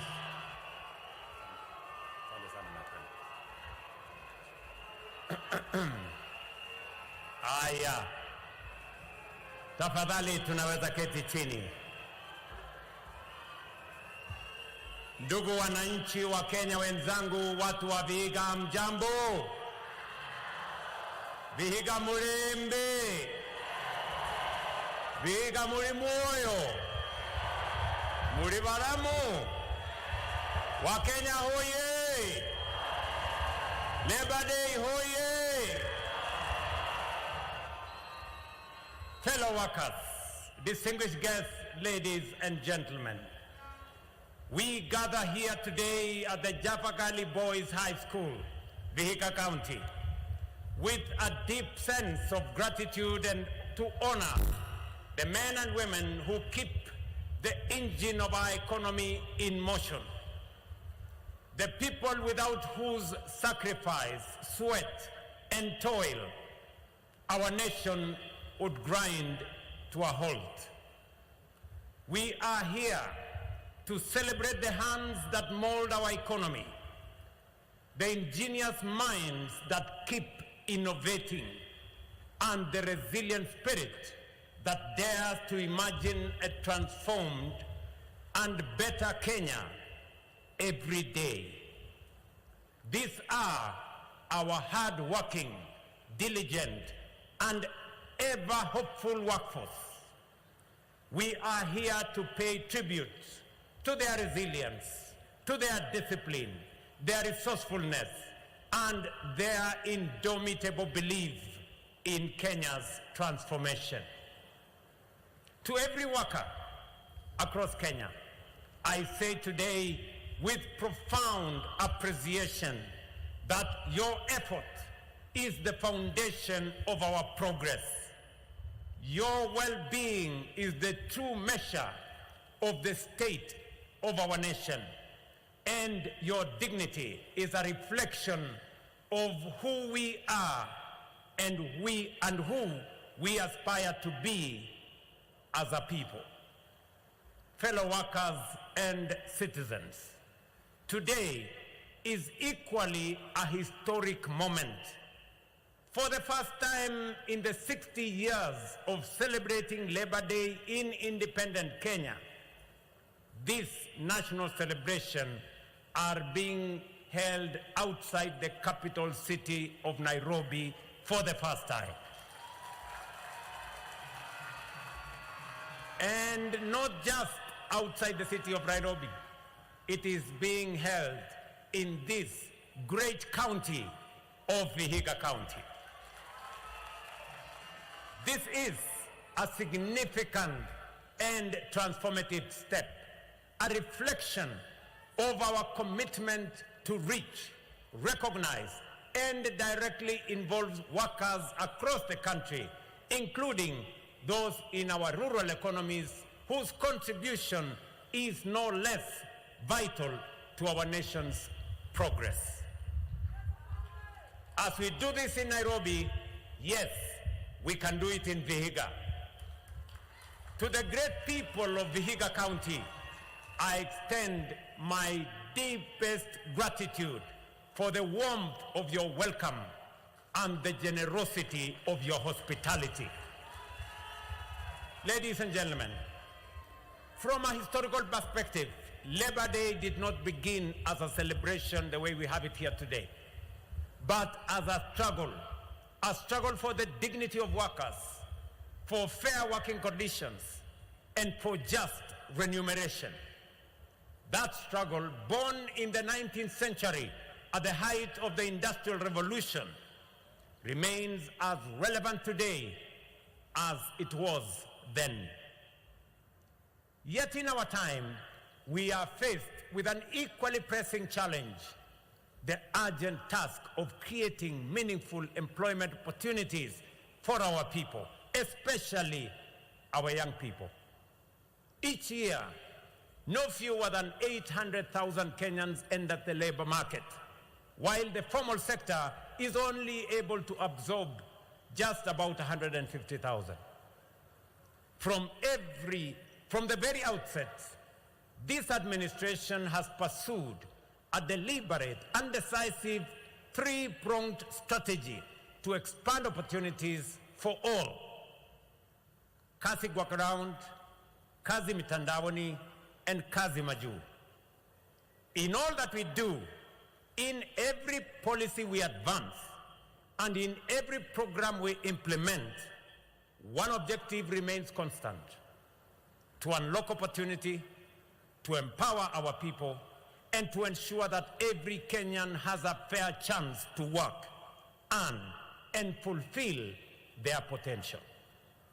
Through targeted support for micro, small, and medium enterprises, the affordable housing program, the expansion of the digital economy, strategic investments in agriculture and value addition, strengthened education and skills training, the facilitation of overseas employment, and sustained infrastructure development, we are systematically laying the foundation for job creation and inclusive growth.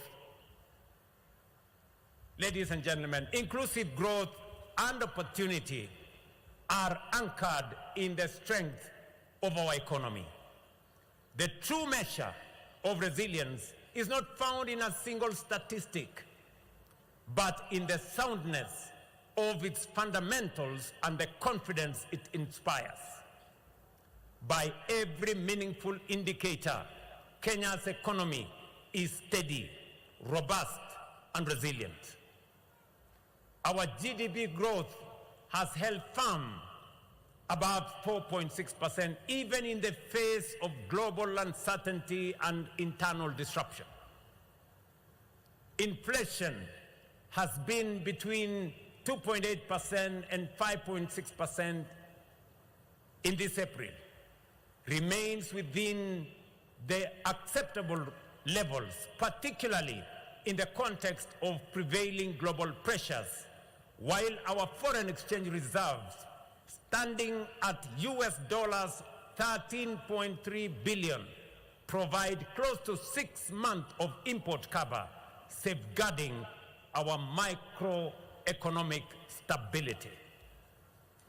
The Kenya shilling has stabilized at Kenya shillings 129 to the dollar for over 2.5 years, reflecting renewed market confidence in our country. At the same time, key indicators from agriculture and construction to financial services continue to drive broad-based expansion, ensuring that growth is not only sustained but shared. Sustained inflows from diaspora remittances, alongside continued investor confidence, further affirm that Kenya remains a trusted, competitive, and forward-looking destination. But most importantly, this resilience is being felt where it matters most, in the lives of our people. Across the country, jobs are being created in their thousands, a clear testament to the capacity of our economy to absorb labor and expand opportunity. It is for this reason that I commend the Central Organization of Trade Union for the choice of this year's Labor Day theme, and I quote, "We support the Northern Link, accelerating trade through the Rironi-Malaba highway transformation," end of quote. The theme reflects a clear alignment with the government's strategic focus on infrastructure as a key driver of economic transformation, regional integration, and job creation. The Rironi-Mau Summit Road is not merely transforming infrastructure. It is reshaping livelihoods. As a vital corridor, it strengthens regional connectivity, streamlines the movements of goods and people, and unlocks new economic opportunities across our nation. Western Kenya is a major beneficiary of this road expansion. The traffic nightmare that has long confronted those traveling to this region during peak periods will soon be a thing of the past, replaced by smoother, faster, and more reliable connectivity. This will happen as soon as next year. Along the route, this road is unlocking employment for contractors, suppliers, and communities, while opening doors for trade, tourism, and investment. At least 10,000 new jobs will be created through this project alone. Additionally, we recently launched the extension of the standard gauge railway from Naivasha to Kisumu, and finally to Malaba. A 262 corridor that will connect the industrial hub of Nairobi to the rich agricultural heartlands of Western Rift Valley region, including Narok, Kericho, Nyamira, Kisumu, Vihiga, and Busia. We have also broken ground, as you all know, on the 107-kilometer Kisumu-Malaba section of the SGR, completing nearly 1,000 kilometers rail corridor from Mombasa to Malaba and establishing a critical link to the Malaba-Kampala line. Along this corridor, from Mombasa to Malaba, we will establish the development of industrial parks, logistics hubs, and commercial centers. And let me speak while I am here in Vihiga, that your request that we have a modern transport station here in Vihiga, right here in Luanda, is already in the construction stage, and we have the plan for it. We are going to commit 250 million to do a modern railway station in Luanda, and we are going to add a transport logistics hub right there in Luanda. We will do the same in Nyamira, as I announced, because this railway is not just a transport corridor. It is an economic raising hub. The expansion of the Rironi-Mau Summit Road, which will ultimately extend to Malaba border, together with the onward extension of the SGR to Malaba, represents a new generation of future-shaping infrastructure. These are not just transport projects. They are strategic national investments designed to unlock the full economic potential of our regions and connect Kenya more deeply to the East African corridor. Na wacha niseme, ndugu zangu, watu wa hapa Vihiga na Western Kenya, mradi wa SGR, mradi wa barabara ya kutoka Nairobi mpaka Malaba, Umesikia awamu ya kwanza itafika Mau Summit. Nataka niwaeleze ya kwamba kufikia mwisho wa mwaka huu pia tutakuwa tumeanza kandarasi ya kutoa hiyo barabara kutoka Mau Summit iteremuke ikuje Eldoret, ikuje hapa Kakamega, iteremuke mpaka ifike Malaba. Njia nyingine itapitia Kericho iende Kisumu. Mimi nimesikia viongozi wengine wakisema ya kwamba hizi barabara infrastructure hazina maana. Mimi nashangaa sana. Wale wanatuambia hizi barabara hazina maana ni watu wanaishi na sisi hapa. Wakati barabara na reli zilikuwa zinajengwa siende mahali kwengine, hawakuzungumza. Leo wanatuambia hizi barabara hazina maana, reli hazina maana. Sijui wanataka kitu gani ni ya maana kwao. Ndio mimi nasema kuna watu wako na upungufu ya akili. Let me tell you, good people, this infrastructure we are building, their greatest impact will be felt in the lives of ordinary Kenyans. These projects will generate jobs, stimulate enterprise, and attract investment along the corridor, ranging from logistics and manufacturing to trade and services. They will create new centers of growth, expand incomes, and lay the foundation for shared prosperity. Fellow citizens, another key pillar of our transformation and transformative infrastructure agenda is housing. Through the Affordable Housing Program, we are not simply building homes, we are reshaping the face of urban development across our nation and turning the dream of home ownership into a living reality for thousands of Kenyan workers.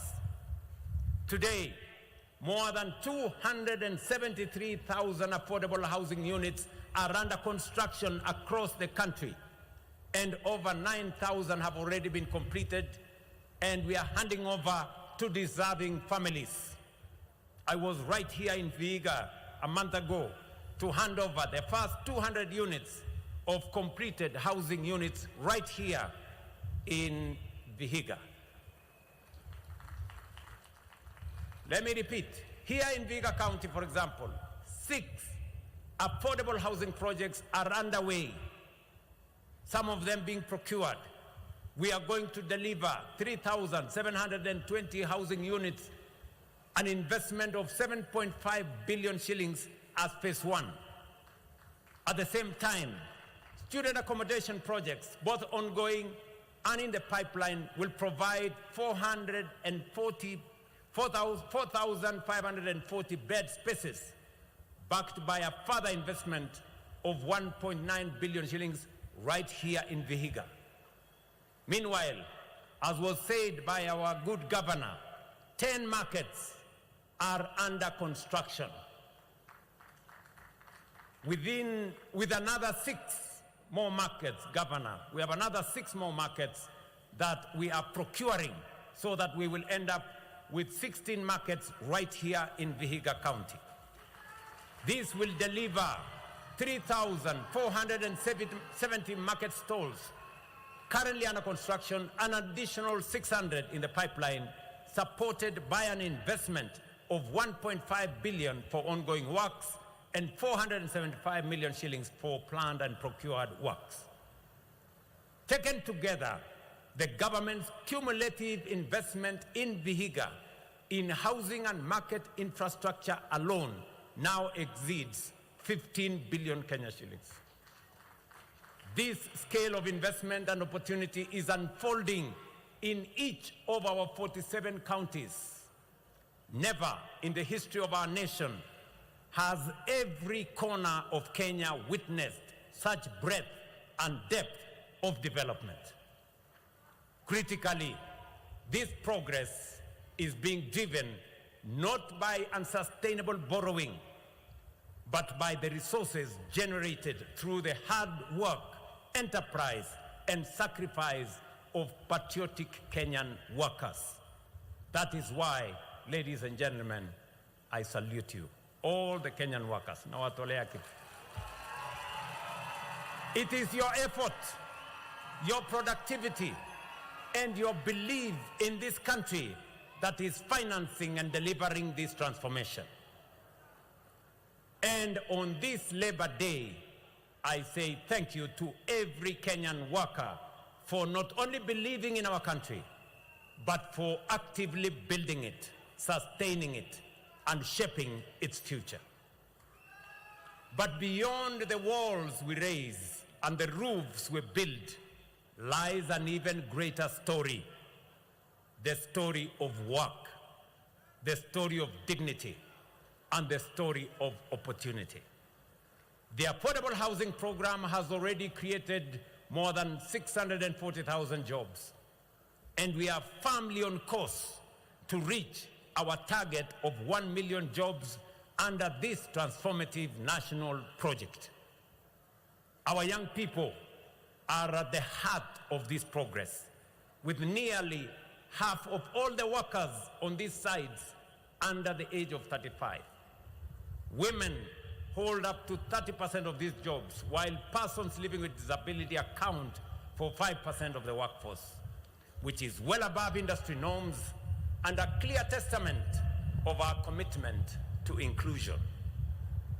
Importantly, up to 60% of the workforce on each site comes from the host county, ensuring that opportunity is not imported, but grown locally so that wages circulate within communities, businesses thrive, and development is truly felt at the grassroots by the people. The transformation we are witnessing in the housing sector is not occurring in isolation. It reflects a broader, deliberate shift taking place across every sector of our country. Today, right here in Japakali, I was here a month ago to start the 370 million market in Mbale. I want to announce that next month we will be coming to launch the construction of another 300 million shilling market right here in Chapakali as part of the transformation of our nation. It is the same transformation we see in the education sector, where in just 3 years we have hired and recruited over 120,000 teachers, and we are delivering 23,000 new classrooms and 1,600 new laboratories are being built, particularly in underserved and rural areas. At the same time, we have introduced a student-centered funding model that places resources where they belong truly, with the learners. I am sure, the Secretary General of KUPPET is right here.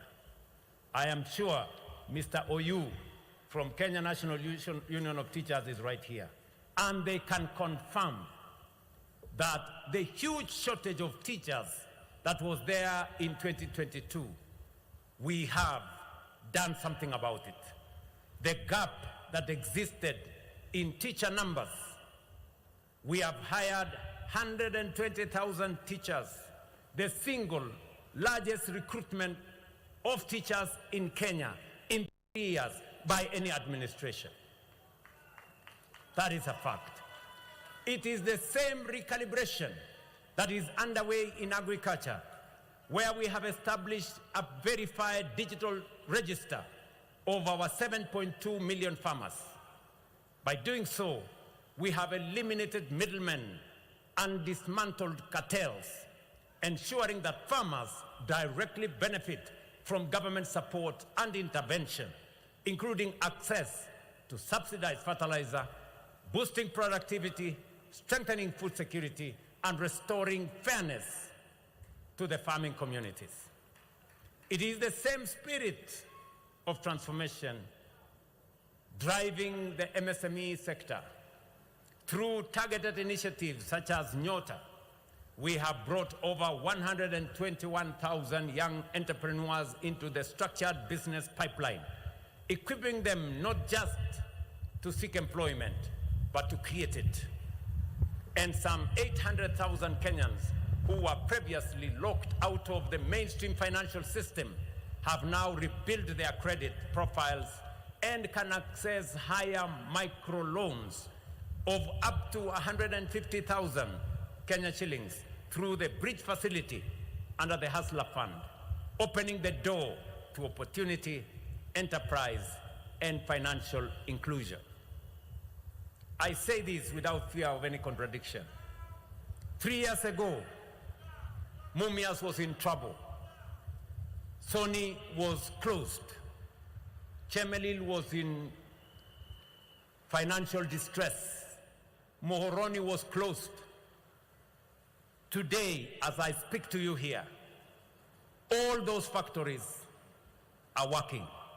The farmers who used to wait for 1 year, 6 months to be paid for their cane, today they are paid weekly. The workers who used to wait for government to come and sort out their salaries, today they are paid by factories. We have removed middlemen, we have driven out cartels, and we have made sure that farming puts money in farmers' pockets. And I say it is the same transformation we see in the overseas employment program, where through coordinated leadership, deliberate policy, and strong global partnerships, we are opening structured, safe, and dignified pathways for Kenyan workers to access opportunities abroad. Supported by a global labor market strategy, bilateral labor agreements with key international partners, and flagship initiatives such as Mkulima Maju, Muhandisi Maju, Dereva Maju, Muuguzi Maju, and Mwalimu Maju, over 583,000 Kenyans have already secured employment beyond our borders, with their rights protected and their futures expanded. It is the same expansion we are witnessing in the health sector, where through bold and decisive action, we have expanded health insurance coverage from as few as 8 million Kenyans just 3 years ago on the NHIF platform to nearly 30.8 million today under the Social Health Authority, bringing close to 65% of our population into the safety of care, compared just 16% under the defunct National Hospital Insurance Fund. This is not marginal improvements. It is a fundamental shift, one that is restoring dignity in times of illness, extending protection to millions of families, and accelerating our journey towards truly universal health coverage. That is why I have absolute confidence in the state of our nation and its trajectory. Let me commend the Kenyan National Union of Teachers. Let me commend KUPPET and all the other stakeholders for sitting down with the Ministry of Health and ironing out the differences that were there. I want to assure you, as I did assure teachers when they came to see me, and I do so with all other public servants, that different from the scheme that you had initially, where teachers were only entitled to 900 hospitals under SHA, we are making teachers to seek, we are giving opportunity for teachers to seek treatment, not in 900 hospitals, but in 9,000 hospitals across Kenya. We are expanding their cover, and we want to make sure that you can have access to level 6 hospitals across Kenya, not just one level 6. Do not be distracted by the noise. Do not be swayed by screaming headlines or by the chorus of alarm from those who trade in the currency of fear. They can see what is happening because they live here, as we all do. But they cannot bring themselves to acknowledge the change, the progress, and the transformation, because to do so would strip meaning from the only narrative they perpetuate. Kenya is transforming. Kenya is changing right before our eyes. The noise may command attention, but it cannot, and it will never change reality. Because the true story of a nation is not told in sponsored headlines. It is written in the daily actions of citizens, like the 30.8 million Kenyans who have registered with SHA and the thousands who continue to do so daily. Ladies and gentlemen, let me thank the Secretary General of KOTU, our elder, Brother Francis Atwoli, for his unwavering advocacy for the Kenyan worker and his consistent support for government programs such as affordable housing. The government values this partnership, and I want to take this opportunity to address some of the concerns raised on behalf of organized labor. On the first matter of deposit for affordable housing units that was raised with me, I am pleased to confirm that the commitment I made to KOTU last year has been delivered. The deposit required of application for allocation of an affordable housing unit has now come down from 10% to 5%. This applies to every salaried Kenyan, and the reduction has already been codified in our allocation framework. This deposit has been codified also in the affordable housing regulations, which were passed in 2025 and have since been applied. Second, on the engagement of workers in the allocation of housing units, every salaried worker by law is eligible and qualified for an affordable housing unit. We only have one rule: one ID, one home. There should never be a situation where one worker gets more than one house when other workers have never gotten a single house. This means you can only benefit once from this program. The pathway to ownership is straightforward. Register on Boma Yangu platform, select a preferred unit, complete the application, and you will be considered for allocation. Many of the Kenyans who have been allocated homes are themselves trade union members, civil servants, teachers, nurses, and disciplined officers. The system does not ask whether an applicant carries a union card before allocating a home. It only asks whether you are a Kenyan worker who has stepped forward to claim what is rightfully yours. I therefore invite KOTU and every affiliate union to actively mobilize their members to register on Boma Yangu and apply. The State Department for Housing and Urban Development stands ready to work with KOTU and all the other unions on a structured outreach to campaign and guide every interested worker through the application process. Where there are specific cases of workers who have applied and not been served, please bring them forward and we will resolve them. On the recognition of construction workers as skilled professionals, I agree entirely. And I am pleased to note that the framework the Secretary General has asked for is already in place and is delivering results. The National Industrial Training Authority certifies trade qualifications across the construction sector. The National Construction Authority accredits and registers contractors and skilled workers.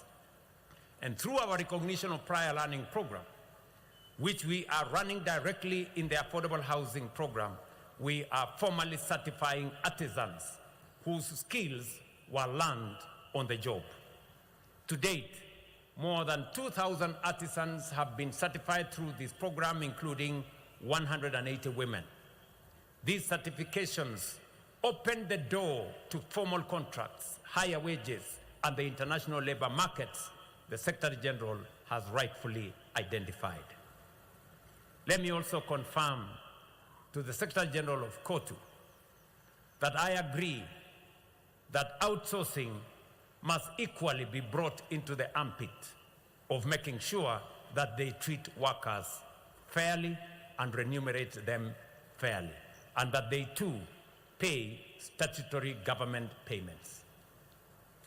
On the right of workers enshrined in Article 41 of our Constitution, the right to fair labor practices, to organize and to bargain collectively, let me restate that these rights are not negotiable, and that this government will defend them without compromise. Every worker enjoys the full protection of our labor laws. And in close partnership with COTU, the Federation of Kenya Employers, and the Ministry of Labor, we will ensure that these protections are not merely written in law, but they are consistently upheld and rigorously enforced in practice. Regarding healthcare, it is equally important to acknowledge that the concerns we have recently seen from teachers and other public servants arise not from the rejection of SHA, but from the transitional operational challenges, as has been stated by the Secretary General. In the early stages, measures introduced to safeguard the financial sustainability of the fund, such as temporary outpatient caps, created unintended friction. In some cases, this led to unacceptable practices by a few facilities, including demands for co-payments or even outright denial of service. However, let me assure all workers, especially teachers and public officials, that those challenges are being decisively addressed. The government has already withdrawn the restrictive tariff mechanisms and initiated a structured nationwide engagement with healthcare providers.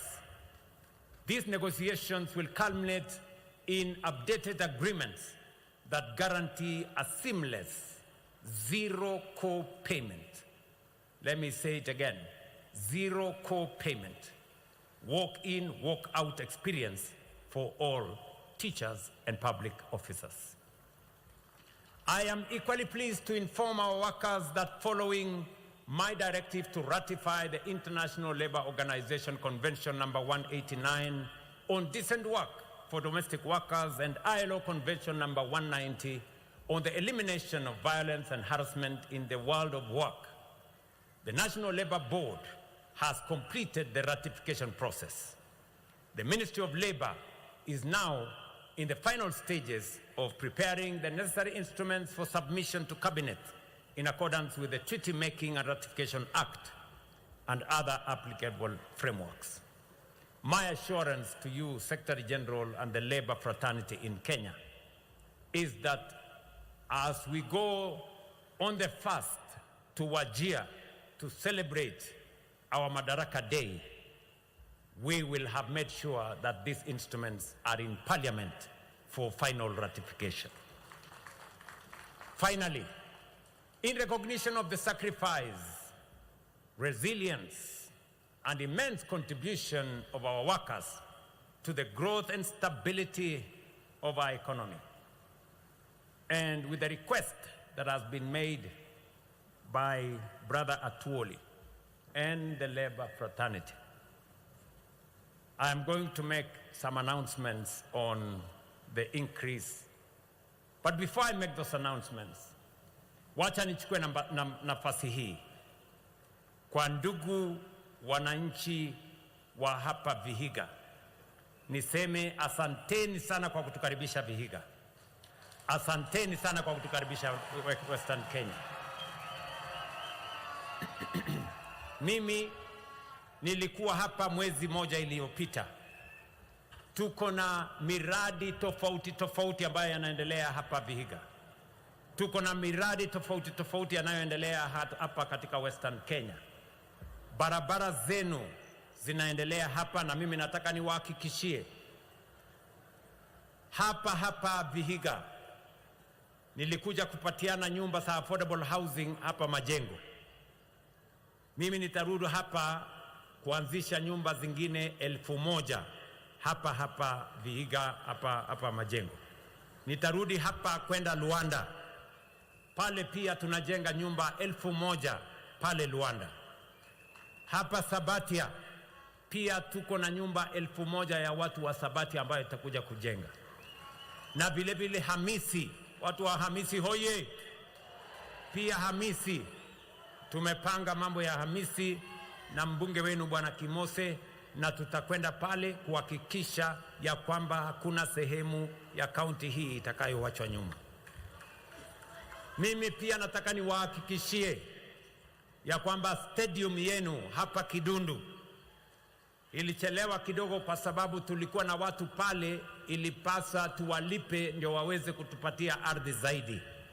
I want to now state that we have paid everybody who we needed to pay. We have spent 90 million shillings to relocate the people who are there so that we can have space to build a modern stadium right here in Vihiga. Pia mimi nataka niwahakikishie ya kwamba kazi zile zingine zote ambazo tumekubaliana na viongozi wenu na watu hapa Vihiga zitasonga mbele.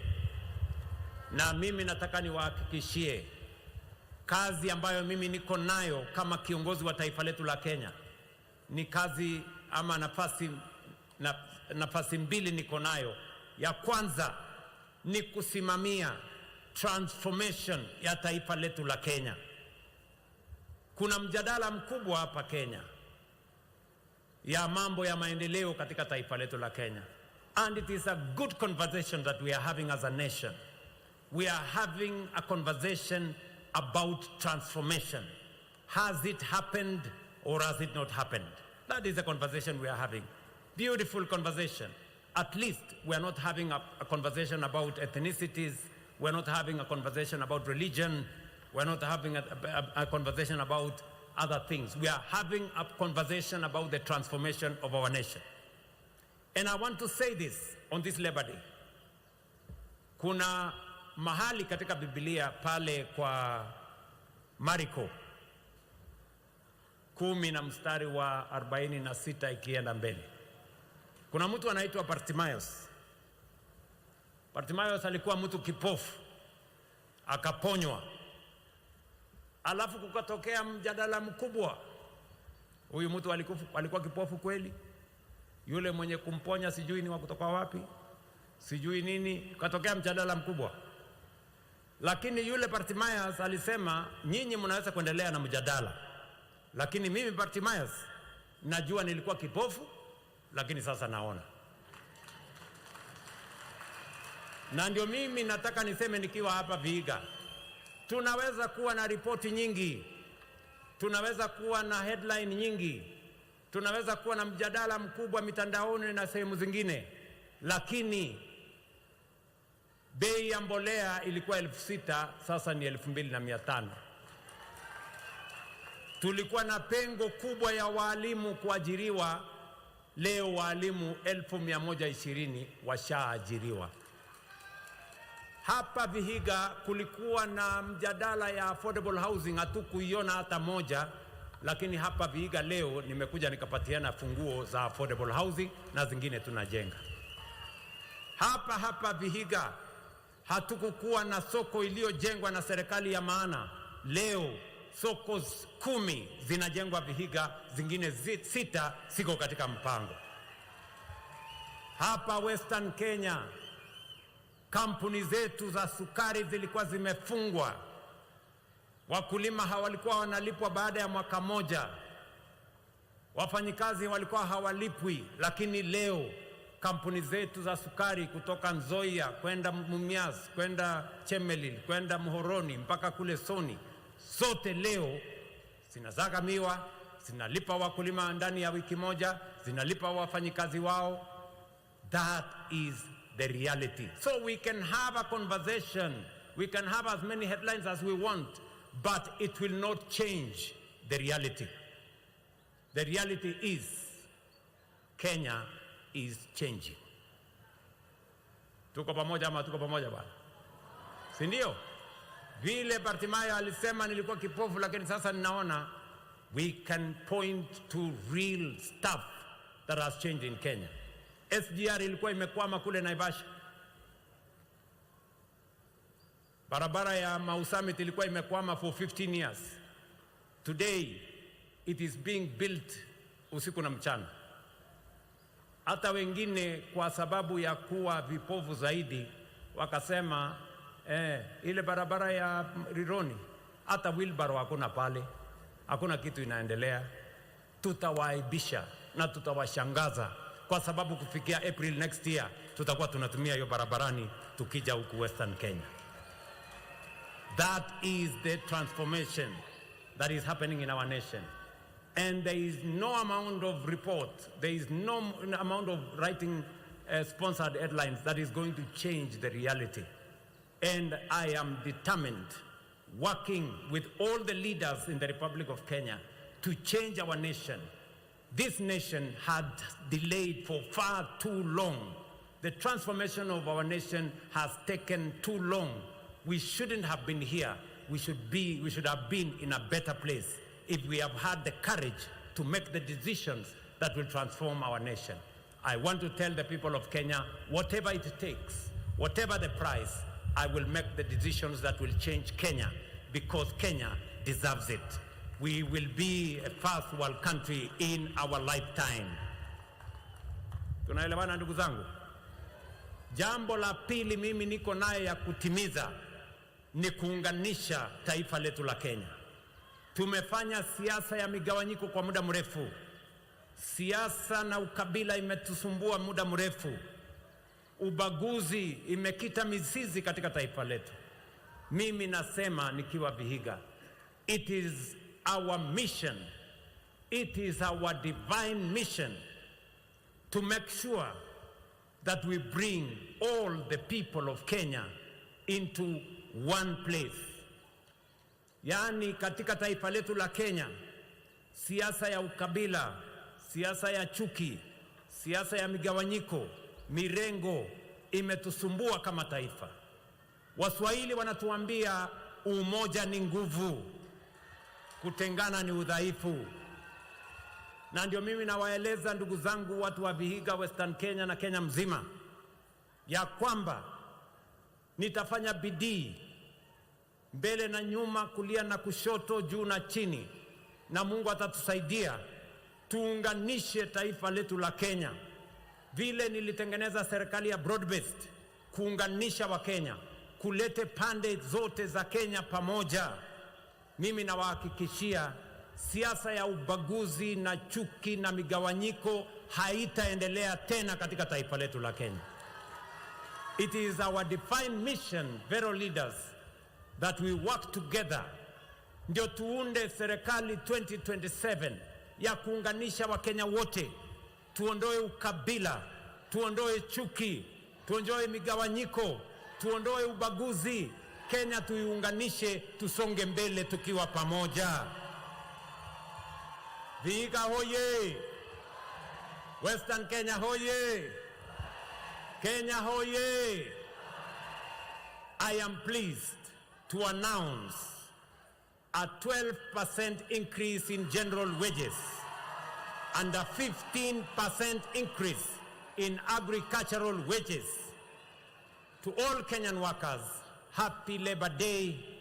May we continue building this nation together for this and for future generations as we strive to transform Kenya into a developed economy within our lifetime. Asanteni sana, oriomuno, Nyasaye mulinde. God bless you. Hebu tumpongeze rais kwa makofi tafadhali, na niombe tusimame wima tumalizie sherehe yetu ya siku ya leo kwa wimbo wa taifa. Kama umevaa kofia ambayo sio rasmi, naomba kwa heshima tuweze kuitoa, tumalizie kwa wimbo wa taifa.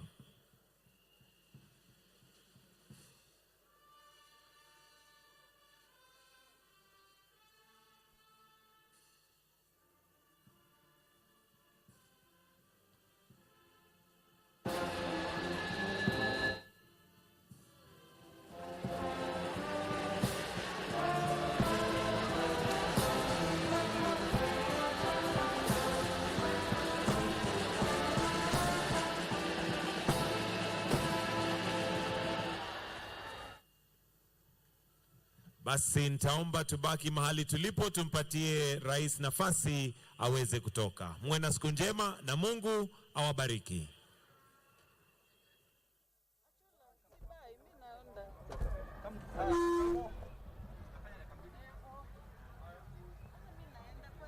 Well, that concludes the 61st Labor Day celebrations there at Chavakali High School in Vihiga County.